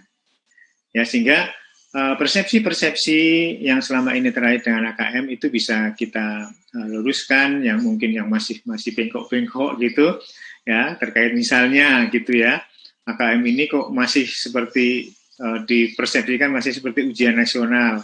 Nah, nanti sebetulnya esensinya apa gitu, sehingga intinya nggak usah resah dan gelisah dan panik ya dengan AKM ini. AKM adalah proses aktivitas biasa yang sebenarnya sudah dilakukan rutin oleh teman-teman guru, hanya kita formulasikan menjadi sesuatu yang terfokus untuk dijalankan menjadi suatu gerakan nasional yang ini akan menjadi ciri atau yang menjadi model dari pembangunan sumber daya manusia melalui AKM ini. AKM akan berimbas kepada bagaimana persiapan satuan pendidikan, bagaimana proses pembelajaran, bagaimana kultur budaya sekolah untuk bisa kita konstruksikan dalam satu satuan paket kebijakan yang namanya asesmen nasional. Yang di dalamnya ada 3, itu salah satunya adalah akan kita bahas di sini, dan yang kedua adalah survei karakter, dan yang ketiga adalah yang berkaitan dengan survei lingkungan. Ini adalah satu kesatuan yang ingin kita tampilkan bagaimana sekolah dasar di seluruh Indonesia berkembang, berubah, dan melakukan sesuatu yang terbaik bagi peserta didiknya.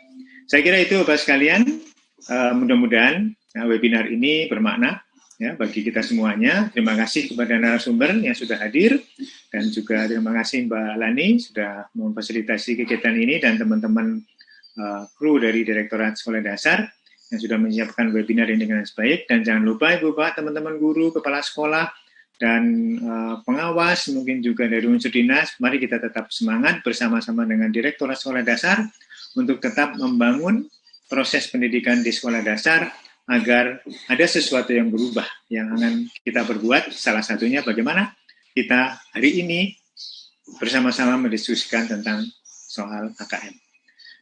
Selamat berwebinar, dan mudah-mudahan apa yang kita lakukan nanti berkelanjutan di program-program berikutnya, persembahan dari Direktorat Sekolah Dasar. Marilah Ibu Bapak sekalian, kita awali kegiatan webinar ini dengan membaca basmalah, dan secara resmi kita buka bersama-sama. Bismillahirrahmanirrahim. Terima kasih. Selamat berwebinar. Assalamualaikum warahmatullahi wabarakatuh. Waalaikumsalam warahmatullahi wabarakatuh. Sahabat Sekolah Dasar, mari kita beri aplaus dulu yang meriah untuk Bapak Eko Warisdiono. Terima kasih Bapak, salam sehat dan selamat beraktivitas kembali. Baik sahabat Sekolah Dasar, mungkin Bapak dan Ibu dimanapun Anda berada sudah tidak sabar ya terkait dengan bentuk-bentuk soal AKM, kemudian bagaimana penulisannya, terus persiapan apa saja sih yang harus dilakukan oleh sekolah. Namun demikian, tunggu dulu ya, harap bersabar karena saya akan memberikan salah satu tayangan video yang berupa pesan dari Mas Menteri, Mas Nadiem Makarim, kaitannya dengan persiapan sekolah untuk menghadapi AKM ini. Sebentar ya, saya akan share dulu, share screen. Mari kita dengar secara sesama, apa sih yang disampaikan Mas Menteri terkait dengan AKM ini. Warahmatullahi wabarakatuh. Salam sejahtera bagi kita semua. Om Swastiastu, Namo Buddhaya, salam kebajikan. Yang saya hormati Bapak Ibu yang hadir pada acara virtual hari ini. Semoga semua diberikan berkah, keselamatan, dan kesehatan. Peningkatan sistem evaluasi pendidikan adalah bagian dari kebijakan Merdeka Belajar yang didukung penuh oleh Presiden Jokowi dengan tujuan utama mendorong mutu pembelajaran dan hasil belajar para murid.